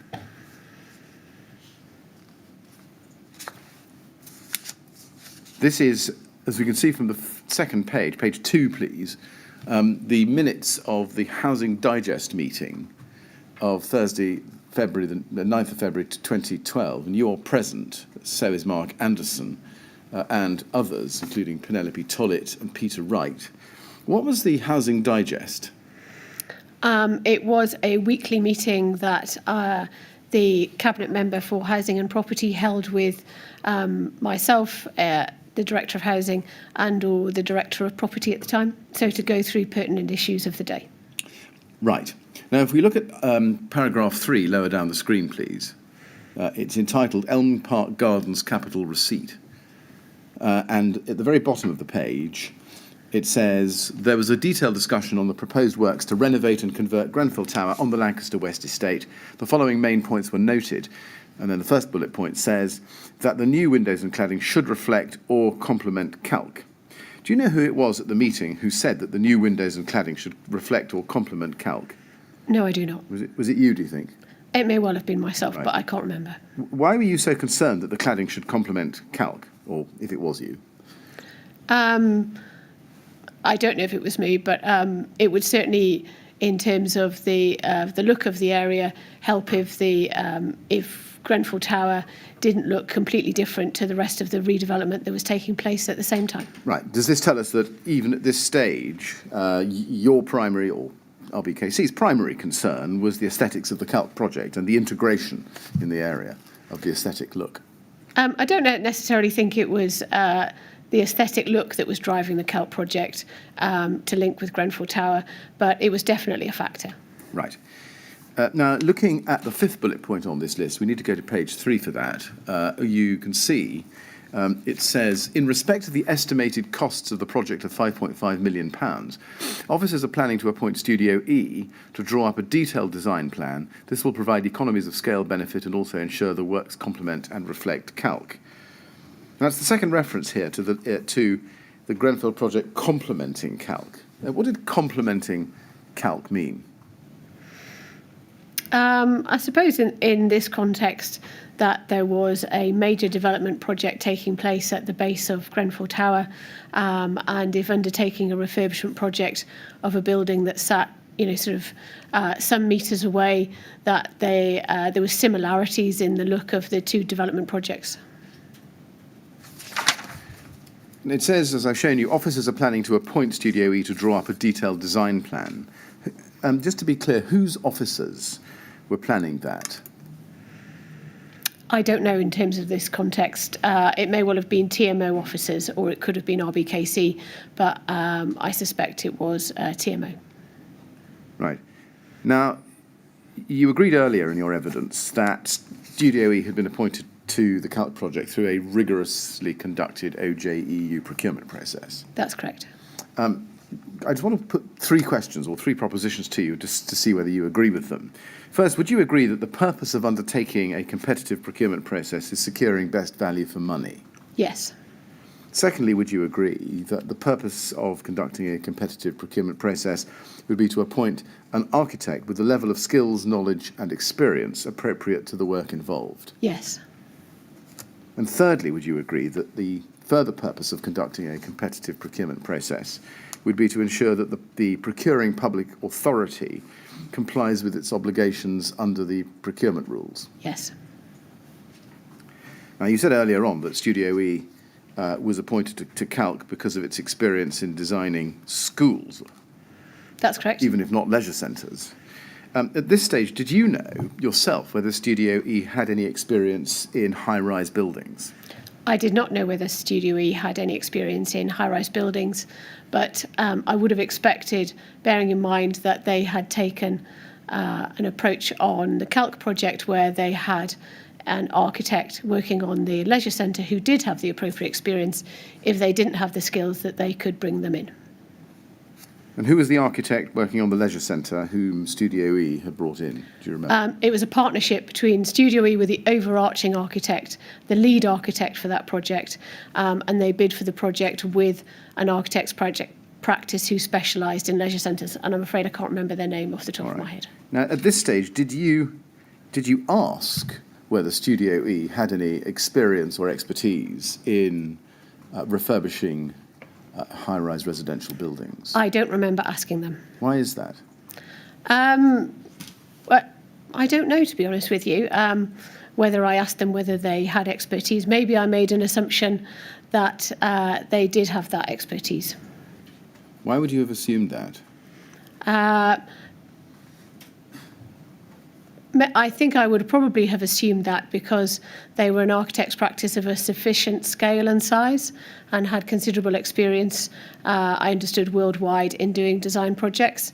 And I also know from working in development for a number of years that if an architect's practice doesn't have that experience in a particular type of building, that they would bring somebody in who did have that experience to undertake that work. Right, and would the same apply in relation to Studio E's experience in overcladding high-rise buildings?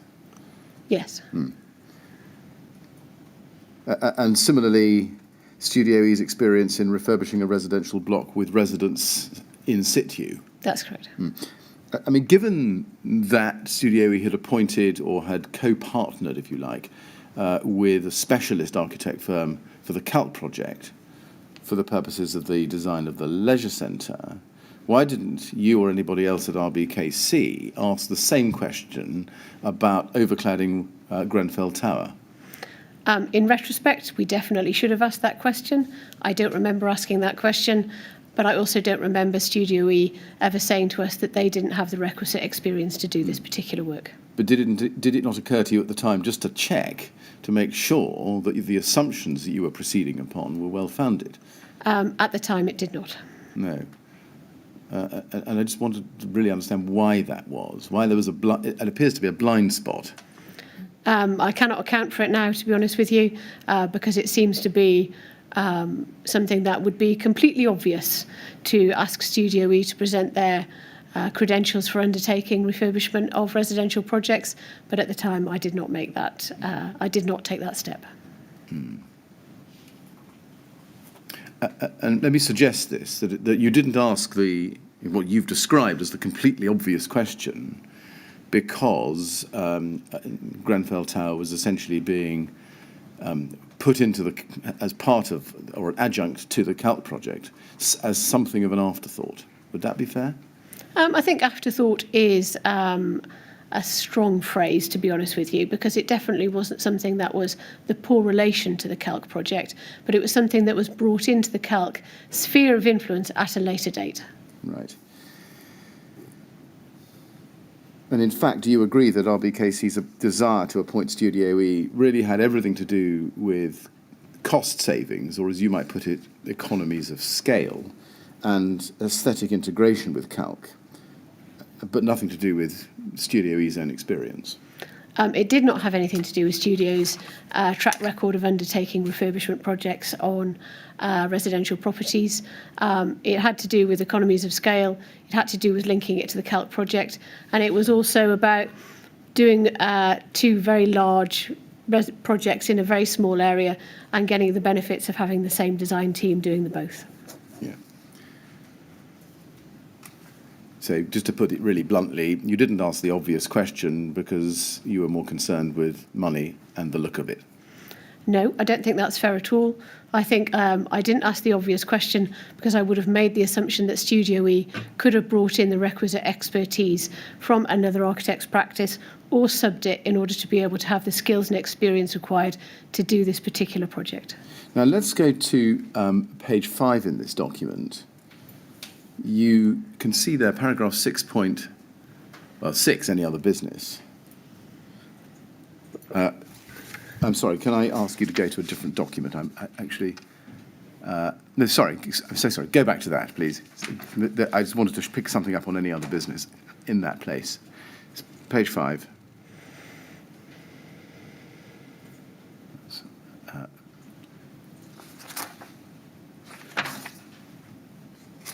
Thank you.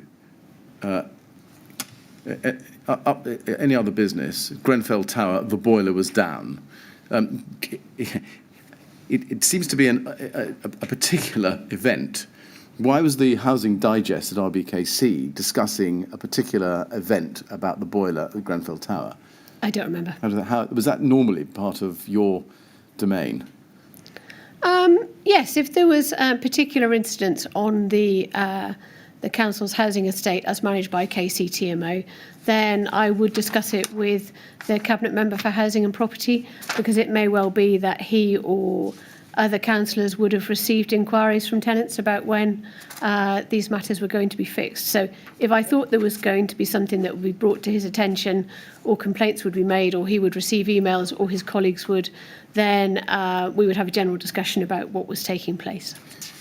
Can we now go back to your report, please? That's at Rbk 50862, which we looked at a moment ago. And look, please, at page 5. And on that page, you can see paragraph 6.3. The total capital receipt generated through sales could therefore be in the region of 13 odd million pounds, when set against the total affordable housing development costs of 4.9 odd million pounds, the potential surplus in capital receipts is now estimated at 8 odd million pounds. Now, at paragraph 7, or section 7, you then set out the priorities for expenditure of Elm Park Gardens capital receipts, you've listed on page 6 various properties. If you go over to page 6, I've shown you this before. Do you remember whether any of these other properties, Trellick, World's End, etc., seriously considered for investment from the EPG proceeds? Yes, we went through them in a methodical fashion to have a look at what was the estate that would most benefit or could provide wider benefits as a result of the Elm Park Gardens funding, and Trellick in particular, which had significant investment needs, which were dealt with, which we had numerous reports about by KCTMO, and we talked about on a number of occasions at the council, was a subject of particular concern about what was required there. And again, I remember distinctly having a very long conversation about the heating at Cremorne Estate and the need for its replacement. Less so about Balfour and Burley, but definitely there was quite a wide-ranging discussion about the benefits that could be obtained by investment in any one of those estates. Do you know why it was proposed at this stage that only 5.5 million would be used for the investment in the works at Grenfell Tower instead of the full 8 odd million pound net surplus anticipated to be derived from the sale of Elm Park Gardens? I can't remember specifically why there was only that amount, but I presume it was because the indicative figure for the refurbishment at Grenfell Tower had been come back at around that figure by Mr. Anderson. So those are the Hunters figures we looked at earlier in November of the previous year. I see.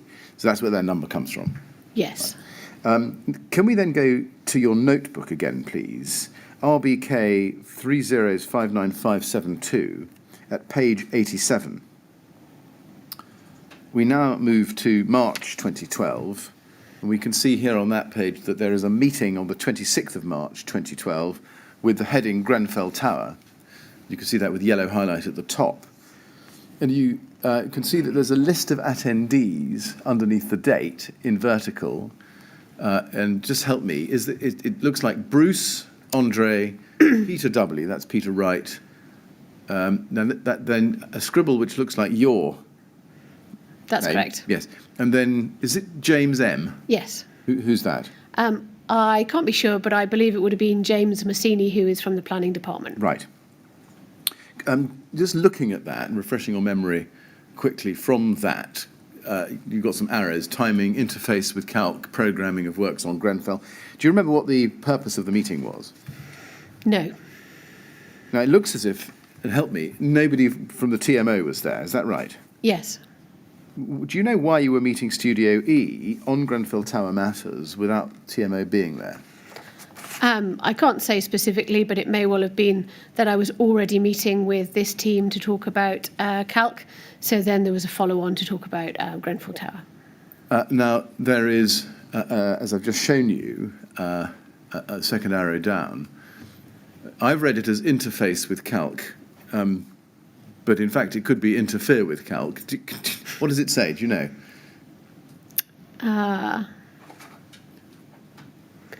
Interface.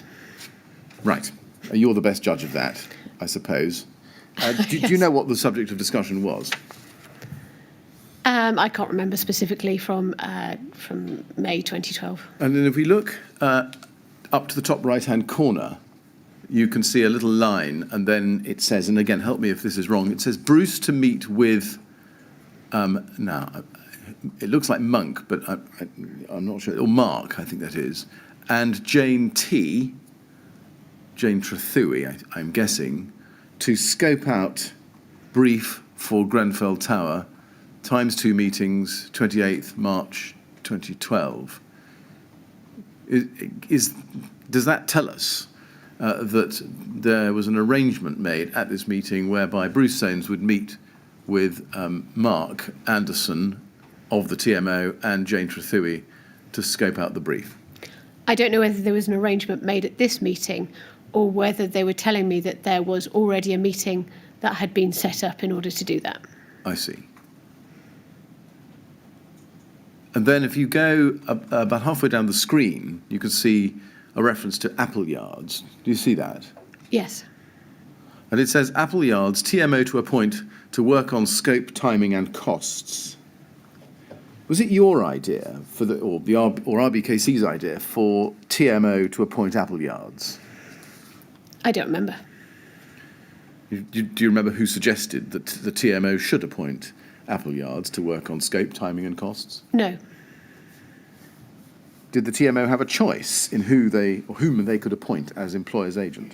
They would have had a choice, yes. And under the heading risks of doing it, does this say at the same time? Risks. Capacity of agencies, risks on delay to Calc, working on restricted... No, sorry, my fault. Above that, above Appleyards, it says risks. Oh, risks of doing it at the same time. Right, what was that about? Do you remember? I don't remember specifically, but it would have been that, as I've gone on to say underneath, it was about the capacity of the site, really, because it was a very, very tight working area in order to be able to do the building of two very significant buildings in terms of the leisure centre and at the school, and then the space required in order to be able to do the refurbishment at the tower at the same time. I see. And then lower down under risks, as you've rightly picked up, it says capacity of agencies, risks on delay to Calc, working on restricted site. Why was there a risk in the capacity of agencies? What was that risk? I don't remember specifically, but it may well have been their ability to have the resources to do both projects. And then if you look a little lower down to the bottom of the screen, and we'll have to scroll up a bit more, you can see in the left-hand column you've written contractor underlined, working on site individual contractor, and then package 1, school novate to academy, package 2, leisure centre and landscaping, package 3, Grenfell Tower, and then underneath that it says separate contract but procured with Rbkc for design, same terms and conditions. Could you just explain what that is about, what that means? I don't remember specifically, but we may have had a discussion at that particular meeting about whether it was possible to do a procurement exercise working with Rbkc for those particular agencies to work on different packages, but I can't remember, to be honest with you now. Right. So can you help me with what separate contract but procured with Rbkc means or indicates? Rbkc had gone through the procurement for the Calc project, and whether there was an opportunity to use that existing procurement to help procure the Grenfell Tower project, whether there was any latitude under using the ODU or the IEASY framework, I suspect. Right. Were you suggesting that the contractor for Grenfell Tower be procured by Rbkc? No, I wouldn't have been. We would have never been involved in directly procuring the contractor for Grenfell Tower. What I've just said, I seem to be discussing there as to whether there was any opportunity to work with us on that, but I would never have suggested that we would have procured it. Right. You say we would never have been directly involved. What about indirectly involved? But we may have been indirectly involved, yes. How would that indirect involvement have manifested itself? I don't know, to be honest with you. It wasn't something that actually came to pass. Now, let's go to LBI 50129.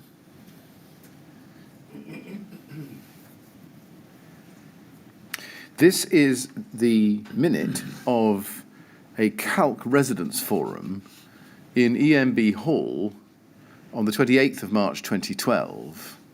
And you can see from this that you are in attendance, as well as two councillors, including Councillor Blakeman.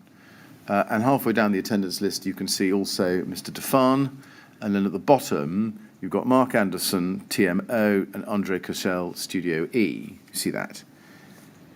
And in fact, you are the minute taker. I should point that out to you. You see that? So these are actually your minutes, I think. Yes, I would have taken the minutes because Shelley Gittins, who would normally have taken the minutes, was absent at that particular meeting. Right. Do you actually remember that? I don't remember taking these specific minutes, but I'm noting from the information in front of me that Shelley Gittins wasn't present, and she supported me at those meetings, and generally took the minutes. I see. So from her absence, you infer that these are your minutes? Yes, I do. Now, if you go, please, to the bottom of page 2, and let's look at AOB.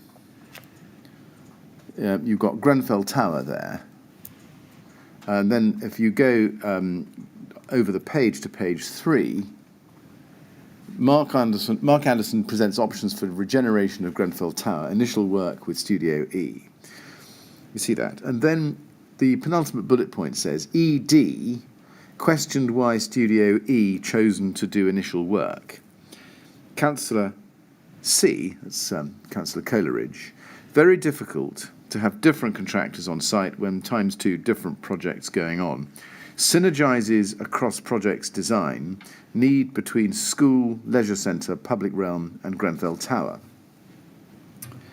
Now, can you confirm that ED there is Edward Defan, who I've identified to you as present? I believe he was. Do you remember whether there was any wider discussion at this meeting about this joint procurement? No, I don't remember. What did synergizes across projects design mean, do you think? I think you will need to ask Councillor Coleridge that question, but I suspect, rather like my previous answers, he was talking about the ability to share information, undertake, the ability to coordinate the number of very large design projects taking place in a very small area. Right. I mean, you took the minutes and you wrote down what he said. I mean, am I right to assume that when he said synergizes across projects design, you understood what he meant?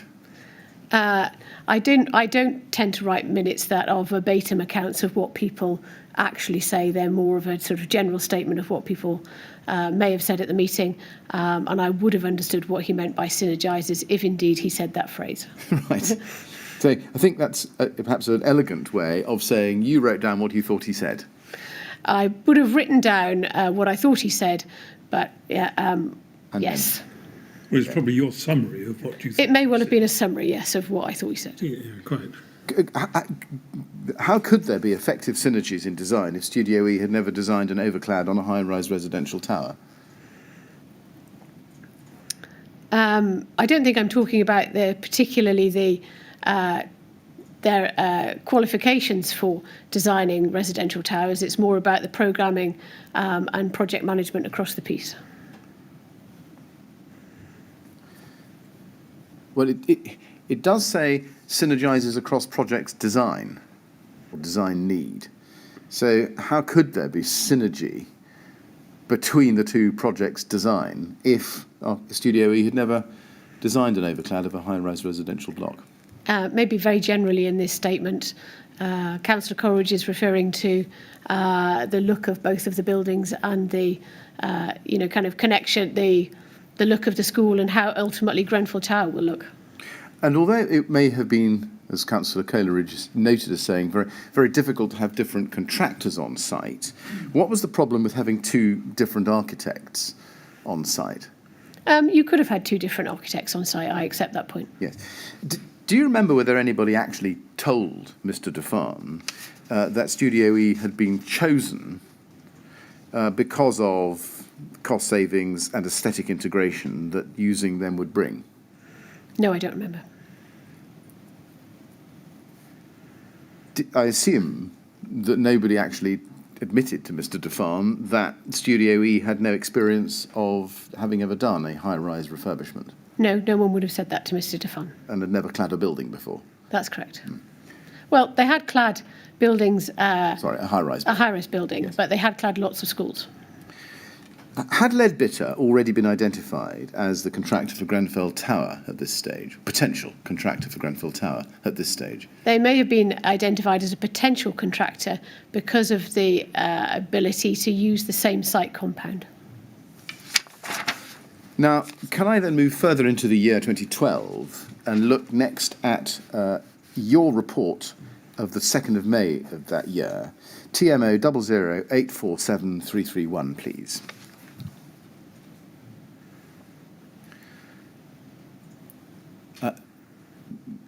Now, we know this is your document. I can show you that at the end of it if you like, but do you accept it's your document? It's a report by Director of Housing. Yes, I mean, the reports from the Housing Department always came from the Director of Housing, so I may not have always been the author, although my name is at the top. Right, who would have been, or who habitually was the author? Different people within the department. I was not habitually the author. I was the person who checked over the reports that other officers in my team wrote. Okay, at this stage, early May 2012, do you know who the author was? It's very likely that the author of this particular report was Jane Trethewey, if she was still working at Rbkc at that time. Nonetheless, you say you weren't the author, by which I understand you to mean you didn't put your finger on the keyboard. But if you checked it and approved it and sent it out as a report by you, presumably you were taking responsibility for it. That's correct. Yeah, and if we go to page 12, we can see your name at the bottom. Yes, that's correct. So we can treat it as your report. Even yes, you can. Yes. Thank you. Can we then go, please, in that document to the first page, just to look at the topic? And it says in the box, in fact, above the box, use of capital receipts arising from the sale of basement spaces at Elm Park Gardens. And in the box for decision, this report seeks Cabinet approval to the use of capital receipts arising from the sale of vacant basement spaces at Elm Park Gardens for investment in new affordable homes and major improvements to existing affordable homes. Now, if we look into the document, please, at page 10, let's look at paragraph 6.3.6, top of the page. The TMO is seeking to work in close partnership with the Kensington Academy and Leisure Centre project taking place on the site immediately adjacent to Grenfell Tower. The TMO has appointed the same design team as that for Calc to assist in the project management of detailed matters such as the coordination of design, consultation, public realm, site access and works. The TMO also anticipates employing the same contractor, and this is intended to ensure that the two projects are able to deliver cost savings where possible and produce schemes that are complementary in their appearance and function. For this reason, and subject to the Cabinet's approval, there is a need to ensure that the Grenfell Tower project is permitted to proceed without delay. Now, was this report prepared by you and presented by you for the purposes of going to Cabinet with a view to budget being approved? Yes. And as I've shown you, it says that the schemes will be complementary in their appearance and function. What did you mean by function in that context? I'm not sure function is a phrase here, because clearly one is a residential block and one is a school. And so there's very little crossover in function between those two particular projects. But the refurbishment of Grenfell Tower project did also include a nursery, community rooms, and a gym facility for a new boxing club. So there were elements of the Grenfell Tower project which weren't just about residential components. Right. Is that what you meant by function? I don't remember, to be honest with you. Okay. Was it your view that using the same contractor, potentially Leadbitter, would produce significant financial savings? I didn't think it would produce significant financial savings. There may be some cost savings at the margins, particularly on the site setups or the use of sites, and or having subcontractors on site or who had been commissioned and under to do work on the school and the leisure centre, and there may be some crossover, but I didn't think it would deliver significant cost savings. There may be some cost savings, but that would have to be borne out over the period of time. Right. But if they weren't going to be significant, can you explain why the report, your report, says that employing the same contractor was intended to ensure that the two projects are able to deliver cost savings? Well, as I said, they would deliver some cost savings, but they may not deliver significant cost savings. So there may be an opportunity there to get that, sort of by doing the leisure centre, the school, and the refurbishment of the tower using contractors, then you are using the same project team that the contractor has on site, Leadbitters, who are then taken over by Bouygues, the same site setup. They're all in place already to do that project there. So you would gain some savings from not having to set up a separate team. And that presumably was part of the advocacy, if you like, in order to persuade Cabinet to release the funds. I don't think employing the same contractor was really, it's mentioned in this report, but it's not an overwhelming factor for the release of funds. The overwhelming factor for releasing the funds was actually the poor condition of Grenfell Tower. Yes, but it would be easier, wouldn't it? Let me put it to you this way. Was the reason that you mentioned the employment of the same contractor intending to ensure the two projects were able to deliver cost savings where possible as a part of the means by which to persuade Cabinet to release the funds? It was a factor, yes. It was a factor. It was a key factor, I would have thought. No? I think the greater factor was the condition of Grenfell Tower, if I'm honest with you, and it being unusual for us to have that amount of finance available for us at that time in order to be able to do a project of that significant nature. And undoubtedly having the Calc project adjacent and happening at the same time gave us that ability to do that. But the timing of this is explained by the stage at which the Calc project had reached. Yes, yeah. And do you agree that Rbkc was to some extent putting pressure on the TMO to appoint Leadbitter as its contractor? I would say that we made that suggestion, but I wouldn't say that we would, if the TMO came back and said that they did not want to use Leadbitters, then we would be quite happy to accept an alternative. Now, Leadbitter, like Studio E, had been appointed for the Calc project through a rigorous OJEU procurement process, hadn't they? Yes.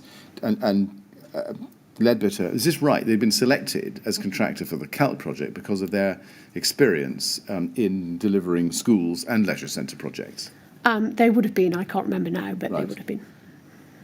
Putting this report together for Cabinet, do you remember whether you made any inquiries into Leadbitter's suitability for the Grenfell Tower project? No, I did not. Why is that? I don't remember. Do you remember whether Councillor Coleridge, or indeed any member of the Cabinet, asked whether there should be a separate procurement process for Grenfell, whether for the design team or for the contractor? I don't remember them asking. Right. Does that mean that, so far as you remember, they did not ask? I don't remember them asking. Right. At RBK 30455652, please. Let's look at that. This takes us to the summer of 2012, and this is a letter sent by Mr. Tunde Awaderu, whose name we've seen earlier this morning, on the 12th of July 2012. If we go to the very foot of the page, please, page 1 and over to page 2, we can see that that's there. Now, for this, I think you need to see the lower down the email string at page 6, which is where it starts. This is Mr. Awaderu's email to Paul Dunkerton, who is the project manager at TMO at this stage. And he asks the question in the 4th paragraph down, perhaps makes the point. We did not expect you to appoint an architect without consulting us.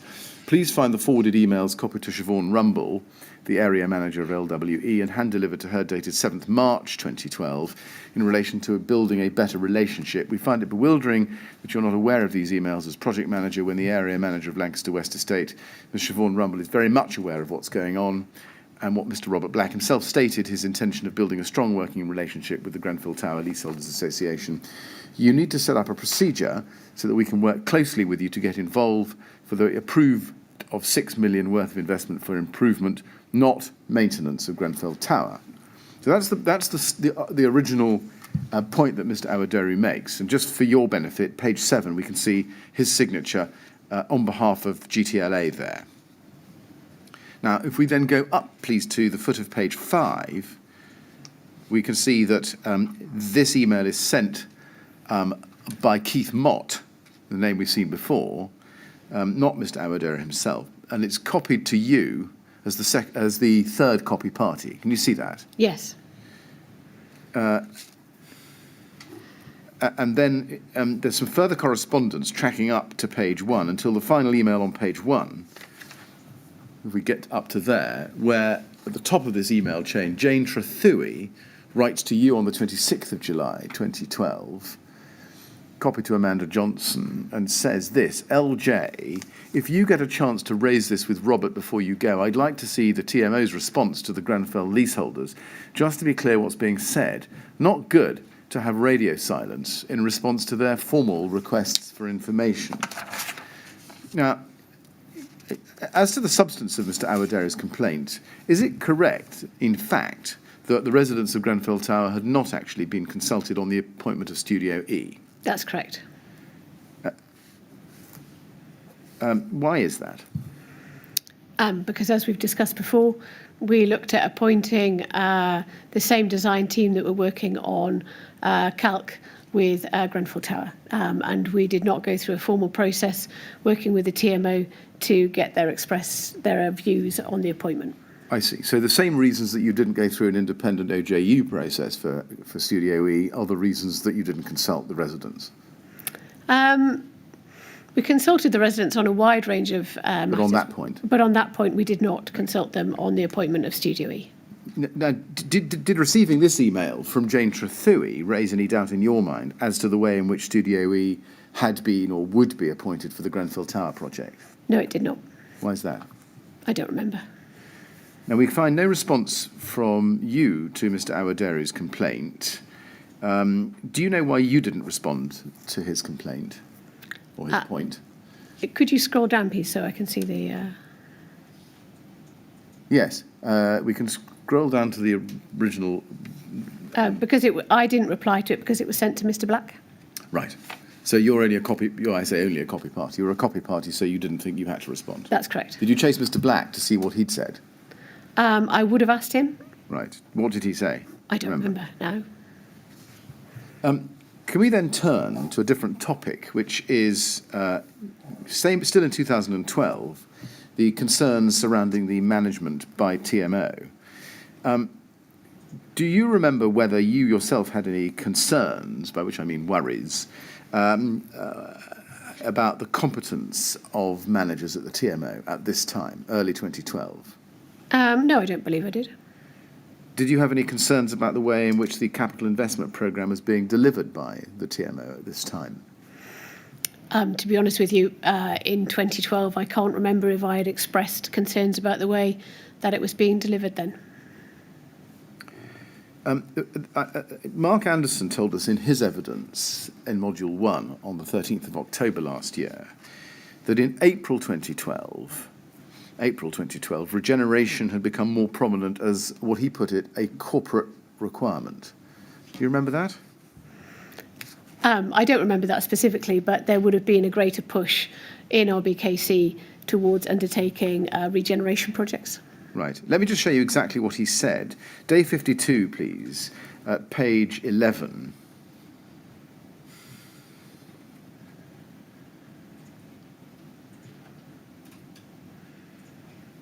And at page 11, if you go to line 12,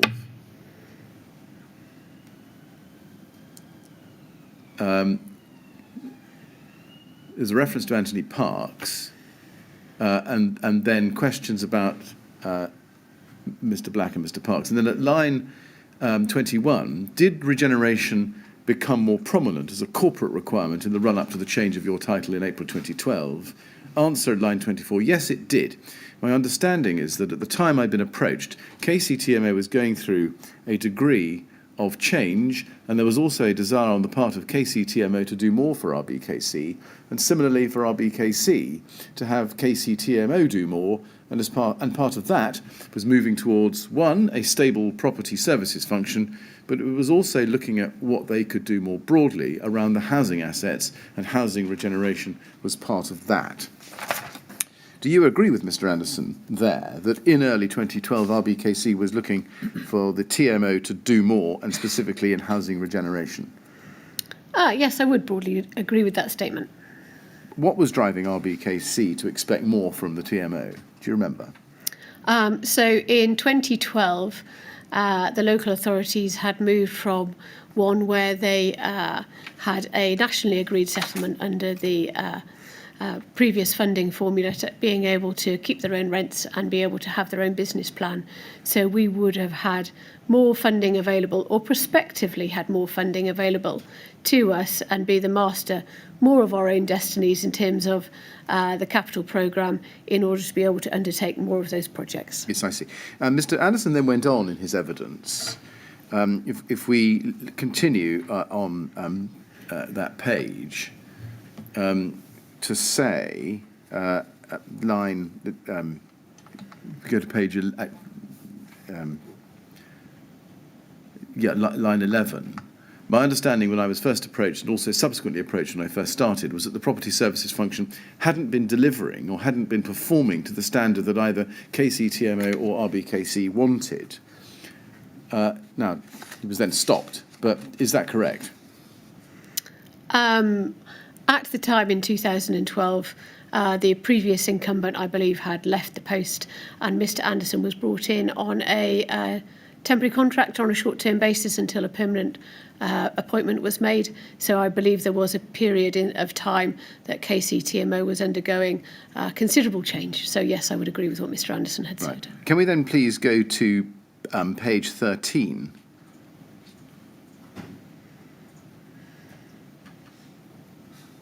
And look, please, at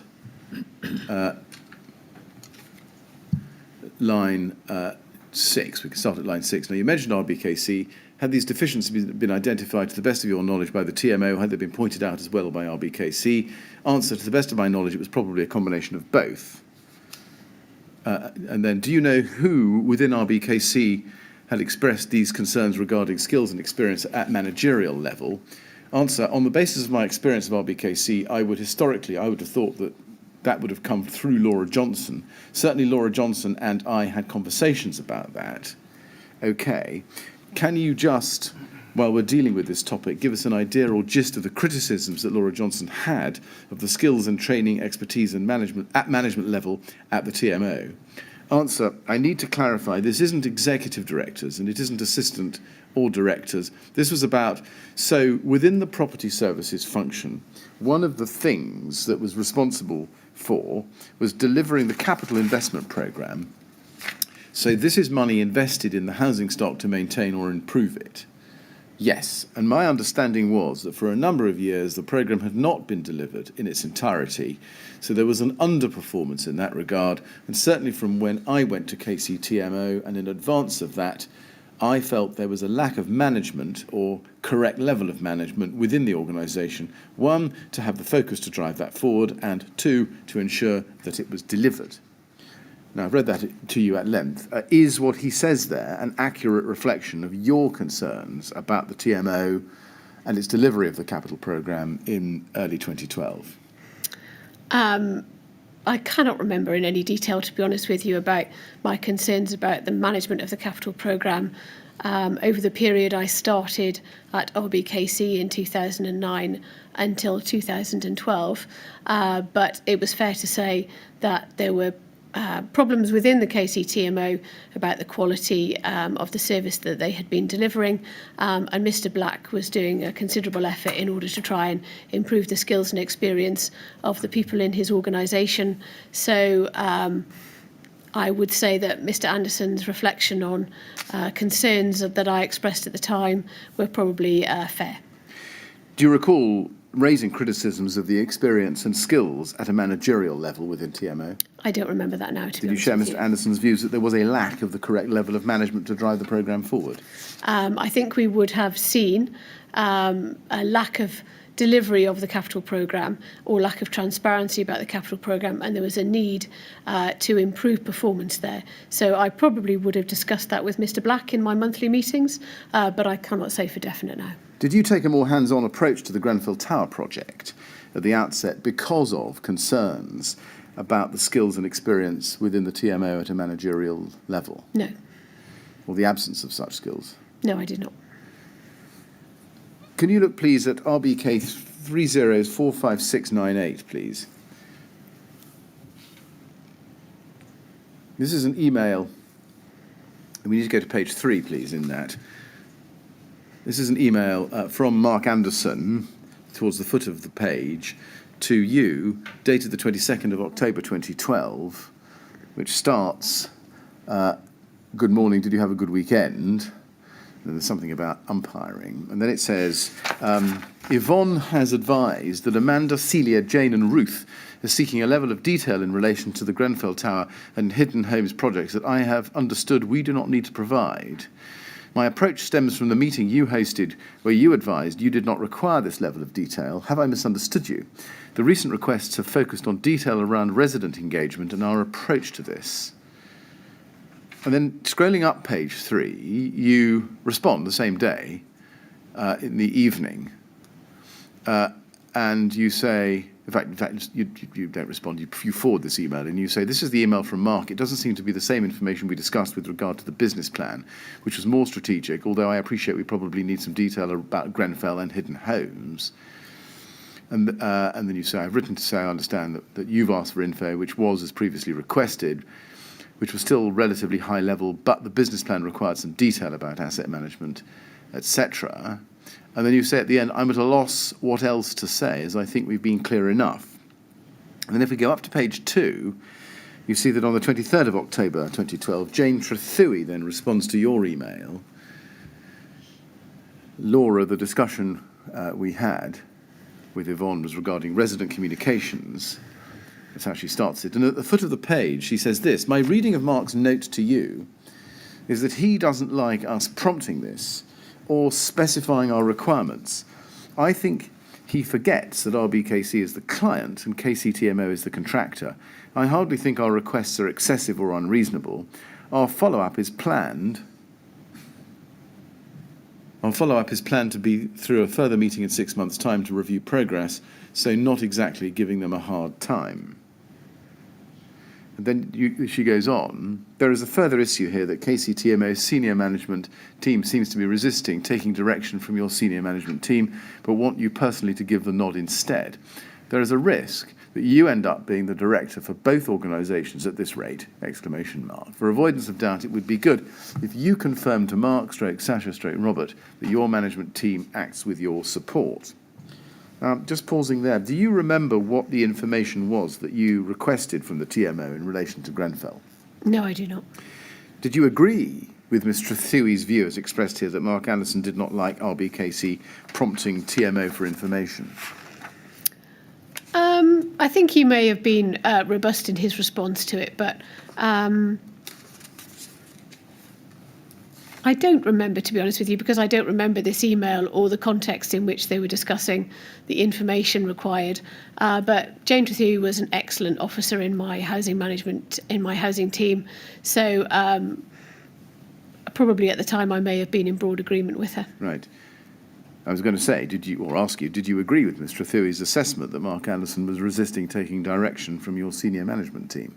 I suspect he probably was, because he reported into the KCTMO senior management team, and so would have probably preferred to take direction from them. Right. Well, following up on that, were you often asked by Mark Anderson or other TMO officers to give them the nod on things, as he's put it? I don't think I was particularly ever asked to give them the nod, but we worked very collaboratively with KCTMO on a number of matters, not just Grenfell Tower, but across the piece. And my officers dealt with them on a daily basis on a range of matters. And there may have been some things that KCTMO or asked to come to me to confirm whether that was the intention of Rbkc.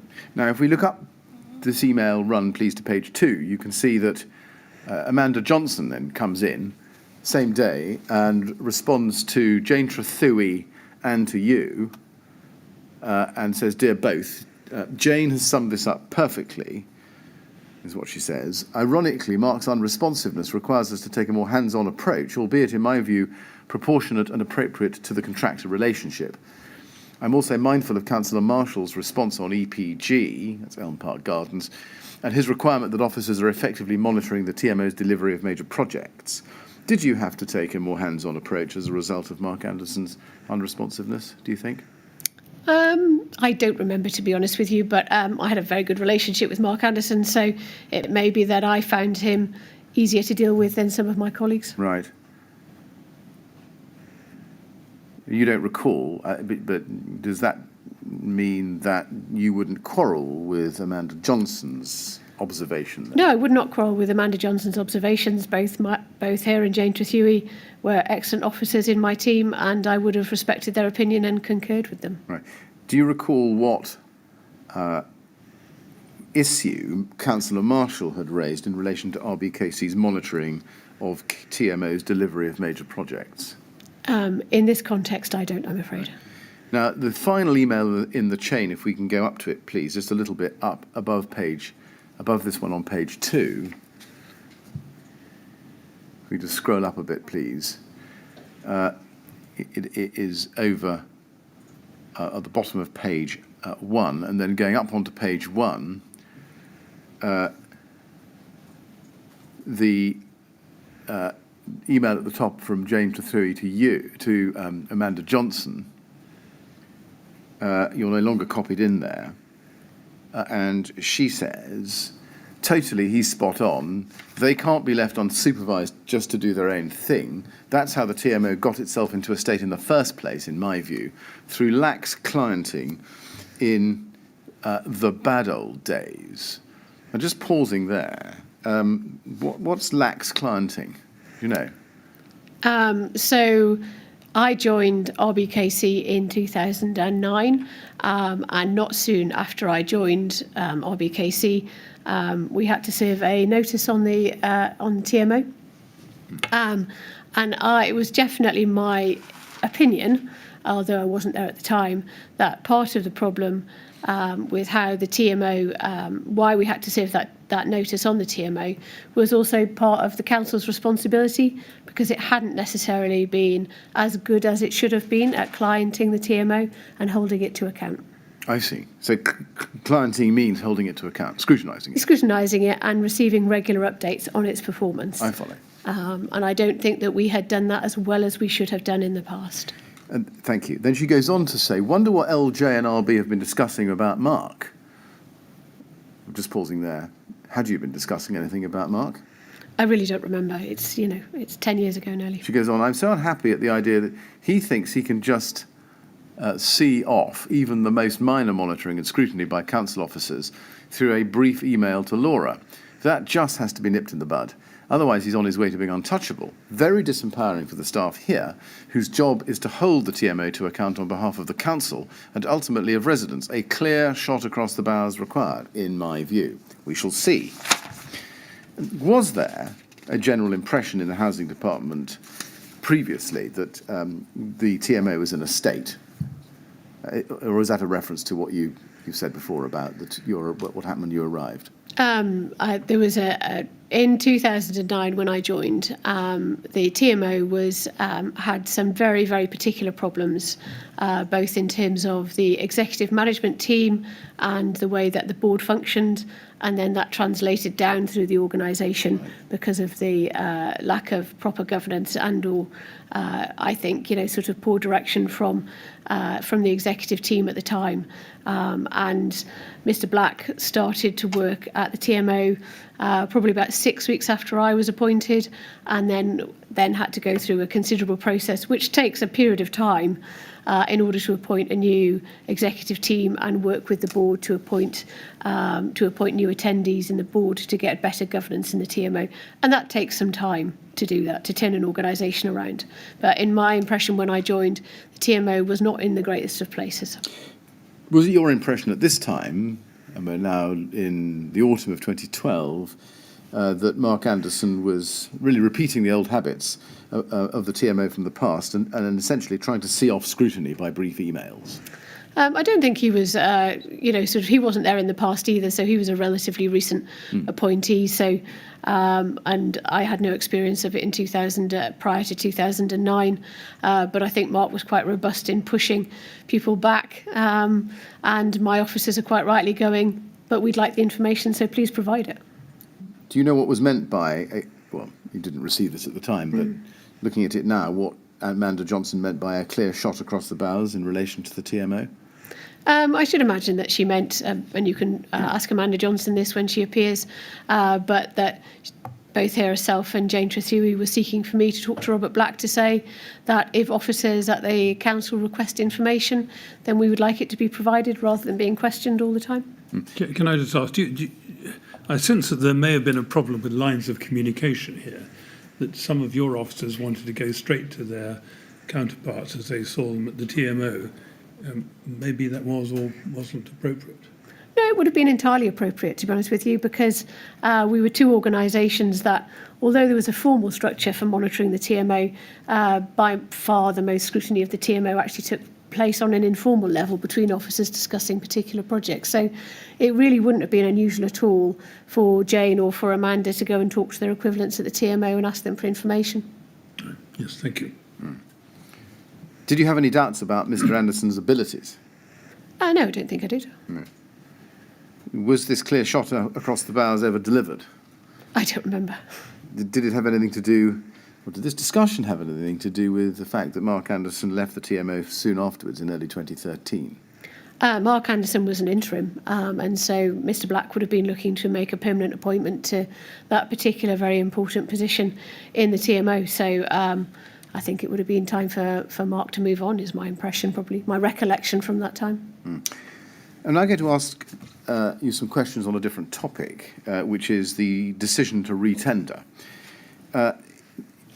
Were you aware that towards the end of 2012, the TMO had been in discussions with Leadbitter concerning the cost of the project? I may well have been aware of it. Were you told that around that time, so we're looking at the autumn of 2012, that the ballpark figures being bandied about by Leadbitter for the Grenfell Tower refurbishment were of the order of some 12 to 13 million pounds? I don't remember that particular discussion, but it may have been brought to my attention. Who would have brought that to your attention? Either Mr. Anderson, if he was still there. Right. Did he keep you informed of the progress of discussions with Leadbitter at this point?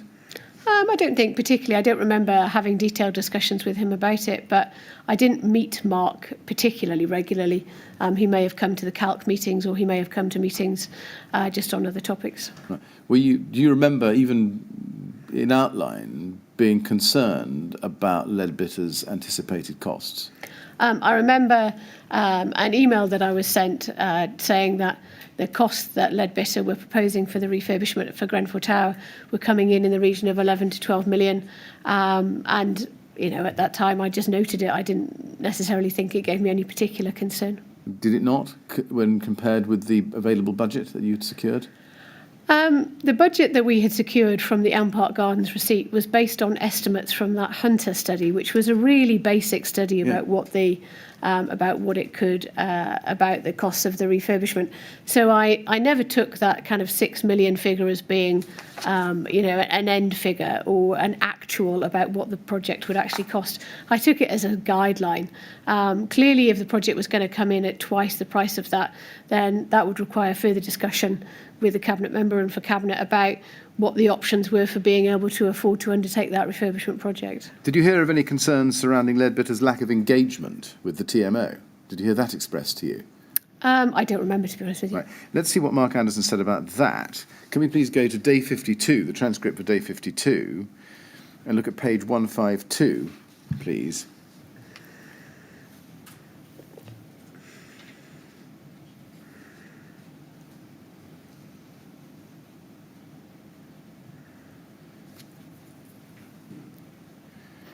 And on page 152, line 25, the question is, you say you recalled concerns arising. Can you help us? From whom did they arise? And then over the page, he says, well, I certainly had concerns about that because it either meant that Leadbitter were inaccurate with their figures, Appleyard's cost analysis and breakdown was inaccurate, or it was a combination of the two. Question, can you remember any concerns arising from anyone at Rbkc? Answer, not in terms of the specific about that, but there were conversations, probably from about November 2012 onwards. I certainly had conversations with Laura Johnson about Leadbitter in general terms, in terms of their collaboration or lack of engagement with progression, etc. Anyone else at Rbkc that you can remember now? Answer, there were others in the room, but it was meetings chaired by Laura. Is Mark Anderson's recollection correct that he shared concerns with you about Leadbitter of this nature in late 2012? It may well be, but I can't say I remember. Do you remember being primarily concerned about Leadbitter's proposed costs, or was it something to do with their engagement? Do you remember which of those two you had any views about, if either? To be honest with you, I don't remember having... it's a long time ago now, and I don't remember in any detail having concerns about Leadbitter's lack of engagement or the cost plan. But I think if someone had told me that the cost plan was coming in so significantly different, then obviously I would have expressed concerns that there was such a degree of variance between, kind of what the cost consultant were telling us and what it was actually coming out at. You don't have any reason to sitting there today, disagree, do you, with Mr. Anderson's recollection as he's expressed it here? I don't have any reason to disagree, no. No, thank you. Then let's move forward into 2013, January 2013, and look at Rbkc's position on Leadbitter at that point. Can we start with this topic by going to your first witness statement, please, at page 17, paragraph 68. You say there, however, there were issues with Leadbitter's budget against the specification for the Calc project. In January 2013, I emailed Leadbitter to say that due to the fact that they could not agree a financial close figure in line with stage D of the cost plan for Calc, Rbkc would no longer be recommending the TMO to proceed with Leadbitter and would advise the TMO to tender the work to a list of contractors, not including Leadbitter.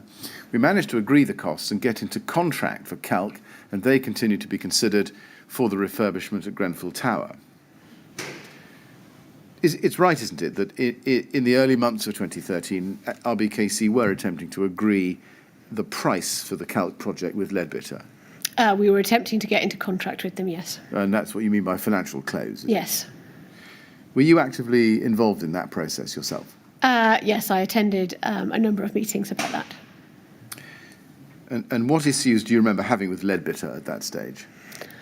It was extremely difficult to arrive at an agreed specification for the school and the leisure centre against the agreed contract price. And it was I think it's fair to say, that there were fairly combative discussions between the contractor and Rbkc going through on a line-by-line basis of every item that was listed for each of the projects, identifying what the costs were. And at this stage, was it intended by Rbkc, at least, that Leadbitter would also enter into contract with the TMO on the Grenfell Tower project? I think there was definitely an ambition that Leadbitter, or Bouygues as they became, would be the contractor on both projects. Yes, I mean, that's certainly how you had put it. Yes, I did. In the May of 2012, and that hadn't changed. That hadn't changed. No, thank you. But the issues you were having with Leadbitter related to Calc, is this right? Not potentially to the Grenfell Tower project? That's correct. Yeah. Now, can we then look, please, at RBK 401093?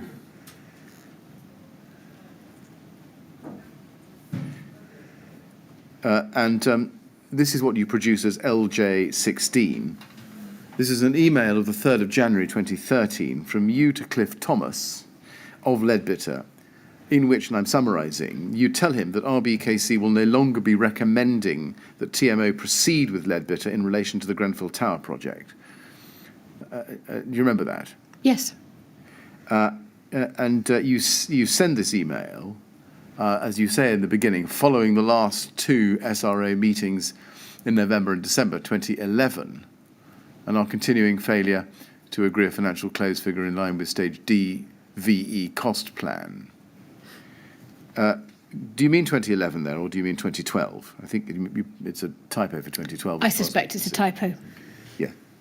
Now let's look at the third paragraph of that email a little bit closely. You say there was originally a total of around £60 million available for the Calc project and Grenfell Tower. Rbkc will now no longer be recommending the TMO proceed with you on the latter and will advise them to re-tender the works to a list of contractors not including Leadbitter. At the next SRO meeting on 16th January 2013, I would like an unequivocal commitment from you that we will be able to enter into contract for the Calc project at a combined £50.4 million by the 15th of February 2013. If you cannot make this commitment, then we will withdraw the leisure centre from the project and reconsider our procurement position for the academy. For those elements we remove and procure through alternative means, we will not include Leadbitter on the tender lists. I'm extremely disappointed that we are being forced to take such measures, particularly given that the supposed principal benefits of using the IESE route are to ensure early contractor engagement, provide early cost certainty and avoid the sorts of situations we seem to be experiencing on this scheme. Now, to confirm, it's right, isn't it, that Rbkc was the client only in relation to the Calc project? That's correct. And on the Grenfell Tower project, TMO was to be the client? That's correct. Why were you recommending here that the TMO not proceed with Leadbitter? I was attempting to use my leverage with the potential for an additional project in order to try and get Leadbitter to agree the contract close figure. But surely whether Leadbitter took on the Grenfell Tower project or not could only ever have been a decision as between Leadbitter and the TMO. That's correct. So is it your evidence that this was just a negotiating ploy? Yes, it was. Right. You say that you were going to advise the TMO to re-tender the works to a list of contractors not including Leadbitter. But it's right, isn't it? In fact, TMO didn't have to accept your advice, did they? No, they did not, no. Now, we do know that the TMO did re-tender for this project. In reality, is it the case that Rbkc had trouble agreeing a price on Calc, and that became a factor in you recommending that Leadbitter not be used on the Grenfell Tower project? I don't remember, quite honestly, whether that was an influencing factor on the TMO deciding to retender or not, but I would have spoken to I think Peter Madison, who was in place by then, to express my difficulties in trying to reach contract close figure on the Calc project. So although it was a negotiating ploy when you were facing Leadbitter, in fact, it took root in some way, didn't it? Because it was one of the reasons why, in fact, the TMO never proceeded with Leadbitter for Grenfell. It was a negotiating factor in terms of this email in order to try and get some movement after 7 months of intense negotiation in order to try and get a contract close. But I was not the person who would have been, nor was there the organisation who would have appointed Leadbitter to undertake the Calc refurbishment project. So to say that it took root, I think, is possibly a bit strong, but I would have been able to advise them that, because I met my colleagues in the TMO a number of times over that period of time, and probably would have in conversation said how difficult the negotiations were in progressing with getting Leadbitter to close on this contract. So do you agree, follow from that answer, that you agree that your stand that you were taking as per this email with Leadbitter had some influence on the TMO's decision to retender for the Grenfell Tower project? It may have had some influence, but then I think definitively you would need to ask the TMO as to why they decided to retender, but it may have had some influence. Now,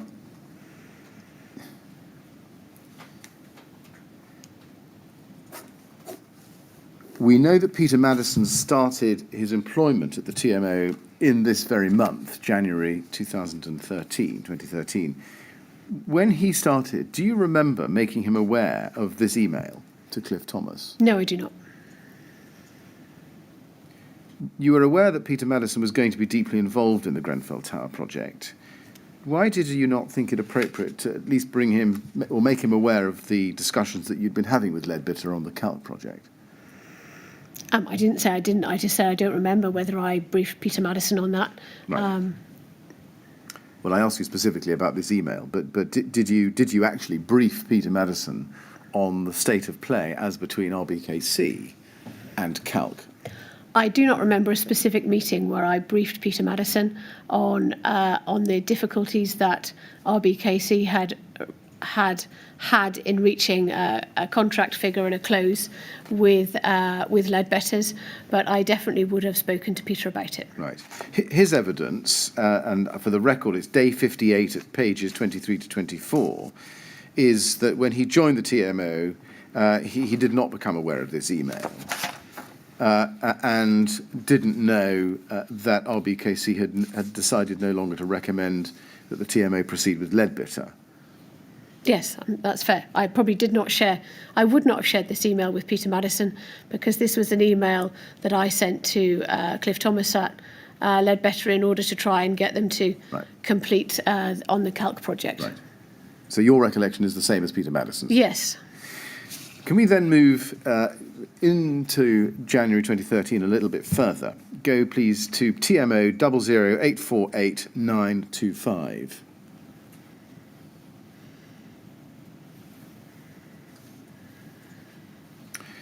This, if you go to page 2, please, is an email at the foot of page 2, bottom half of the page, 22nd of January, from Peter Wright to you. And he says this: Laura, I've just had a meeting with Colin, and that's, I think, Colin Childs, isn't it? I believe it would be because he worked for Leadbitter at that time. I've just had a meeting with Colin, and while I know it's not really anything to do with me, could I suggest you meet with him? Appleyard's and the TMO before the project hits the rocks. There seem to be quite a few issues in terms of resourcing and pricing the job which need to be brought out into the open. My concern is that it may affect Calc, as there will inevitably be programme and cost interdependencies, no matter how much everyone insists that there won't. Now, if we just follow your eye up the screen, please, we can see that you ask Sasha Jevons to follow up on this issue. You can see that, same day. You see that? Yes. That's the email there. What did you understand Mr. Wright to have meant when he said before the project hits the rocks? I presume that Mr. Wright was alluding to the fact that there was a lack of progress being made between KCTMO on Leadbitter on the contract, on the potential for awarding the contract for the refurbishment works to them. Did you have any concerns along those lines at that time? I don't think I knew about it in enough detail to be able to express a view. And what were the issues in early 2013 concerning resourcing and pricing the Grenfell Tower project, as opposed to coming to financial close on the Calc project? Do you remember? It may well have been that Leadbetters at the time weren't committing enough resources in order to be able to arrive at a figure for the Calc project, for the Grenfell Tower refurbishment project, and there was considerable delay. I'm projecting here because I don't know, but there may well have been delays in them responding to the capital programme team in order for them to be able to progress the programme. It looks from Peter Wright's email I read to you, is that would have a knock-on, or his concern was that it would have a knock-on effect in relation to Calc. Did you share that concern? Well, I thought the projects could be divorced any time. The hope that we had in being able to do both of those projects at the same time, about sharing sites and about if we were to divorce those projects and try and bring somebody else in, then that would have a problem, because at that time we were still kind of ambitious to be able to do the school and the leisure centre and the refurbishment of Grenfell all at the same time, because we really wanted to minimise the disruption to residents who were going to be living on a building site for a very long time, which is just awful to put up with that noise and that disruption and that dirt for that particular period of time. And if there was a divorcing of the two, then it would become apparent that we weren't able to take those projects together simultaneously. Or was your concern that the difficulties in coming to a figure for the Grenfell Tower project would in turn affect the Calc project? No, I wasn't concerned that arriving at a figure for Grenfell Tower would impact on Calc, because they were two very separate projects. You say they were two very separate projects, but in fact, as we've seen, the primary ambition for cost reasons was to keep the contractor the same. Yes, it was, but there was an opportunity to divorce them, and it was opportunities from site sharing, from doing the building works at the same time, from getting that kind of sharing of the design teams and working there at the same time.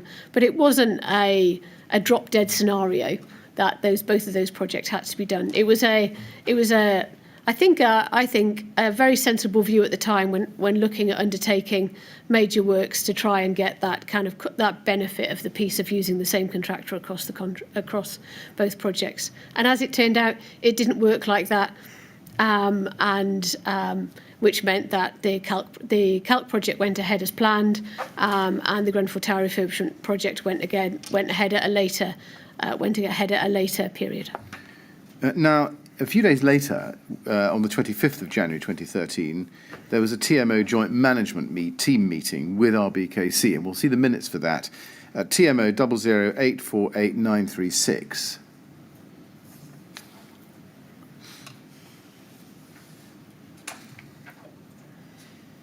And that's the first page, and we can see that you are present there from Rbkc, as is Amanda Johnson. And from the TMO, we have Robert Black, Sasha Jevons, and Peter Madison. And if we go, please, to page 5, we can see point 7, Grenfell Tower. And it says, there was a forecast overspend of £2 million at present on this project, and Peter Madison would be meeting Appleyards on 28th of January to consider how this could be resolved. Links to be maintained with the canned Appleyards. However, it would be possible to use reserves to plug the gap rather than going for reprocurement. It was suggested that some of the extra costs may be due to the architect's Studio E. Now, in your, just showing you that, in your email of the 3rd of January, you told Cliff Thomas of Leadbetter that Rbkc was going to advise the TMO to retender. But here we see it recorded that links are to be maintained with Calc and pressure kept up on Leadbetter and Appleyards. Does that reflect the fact that internally you were intending to keep Leadbetters on, but had just used the position you were taking in the 3rd of January email to Cliff as a negotiating stance? It was a negotiating stance. Right. And that really demonstrates that, doesn't it? Yes, it does. Yes. Mr. Chairman, I'm about to go to a different document, but just continuing the story. It's probably a convenient moment now. I'd have thought so. Yes. Otherwise, we shall be sitting here quite a bit longer, shall we? Yes. Well, that is a good moment. It's time we all had a break for some lunch, I think, Ms. Johnson. So we'll stop there. We'll resume, please, at 2 o'clock. And again, please don't talk to anyone about your evidence over the break. All right? Thank you very much. Would you like to give the usher, please?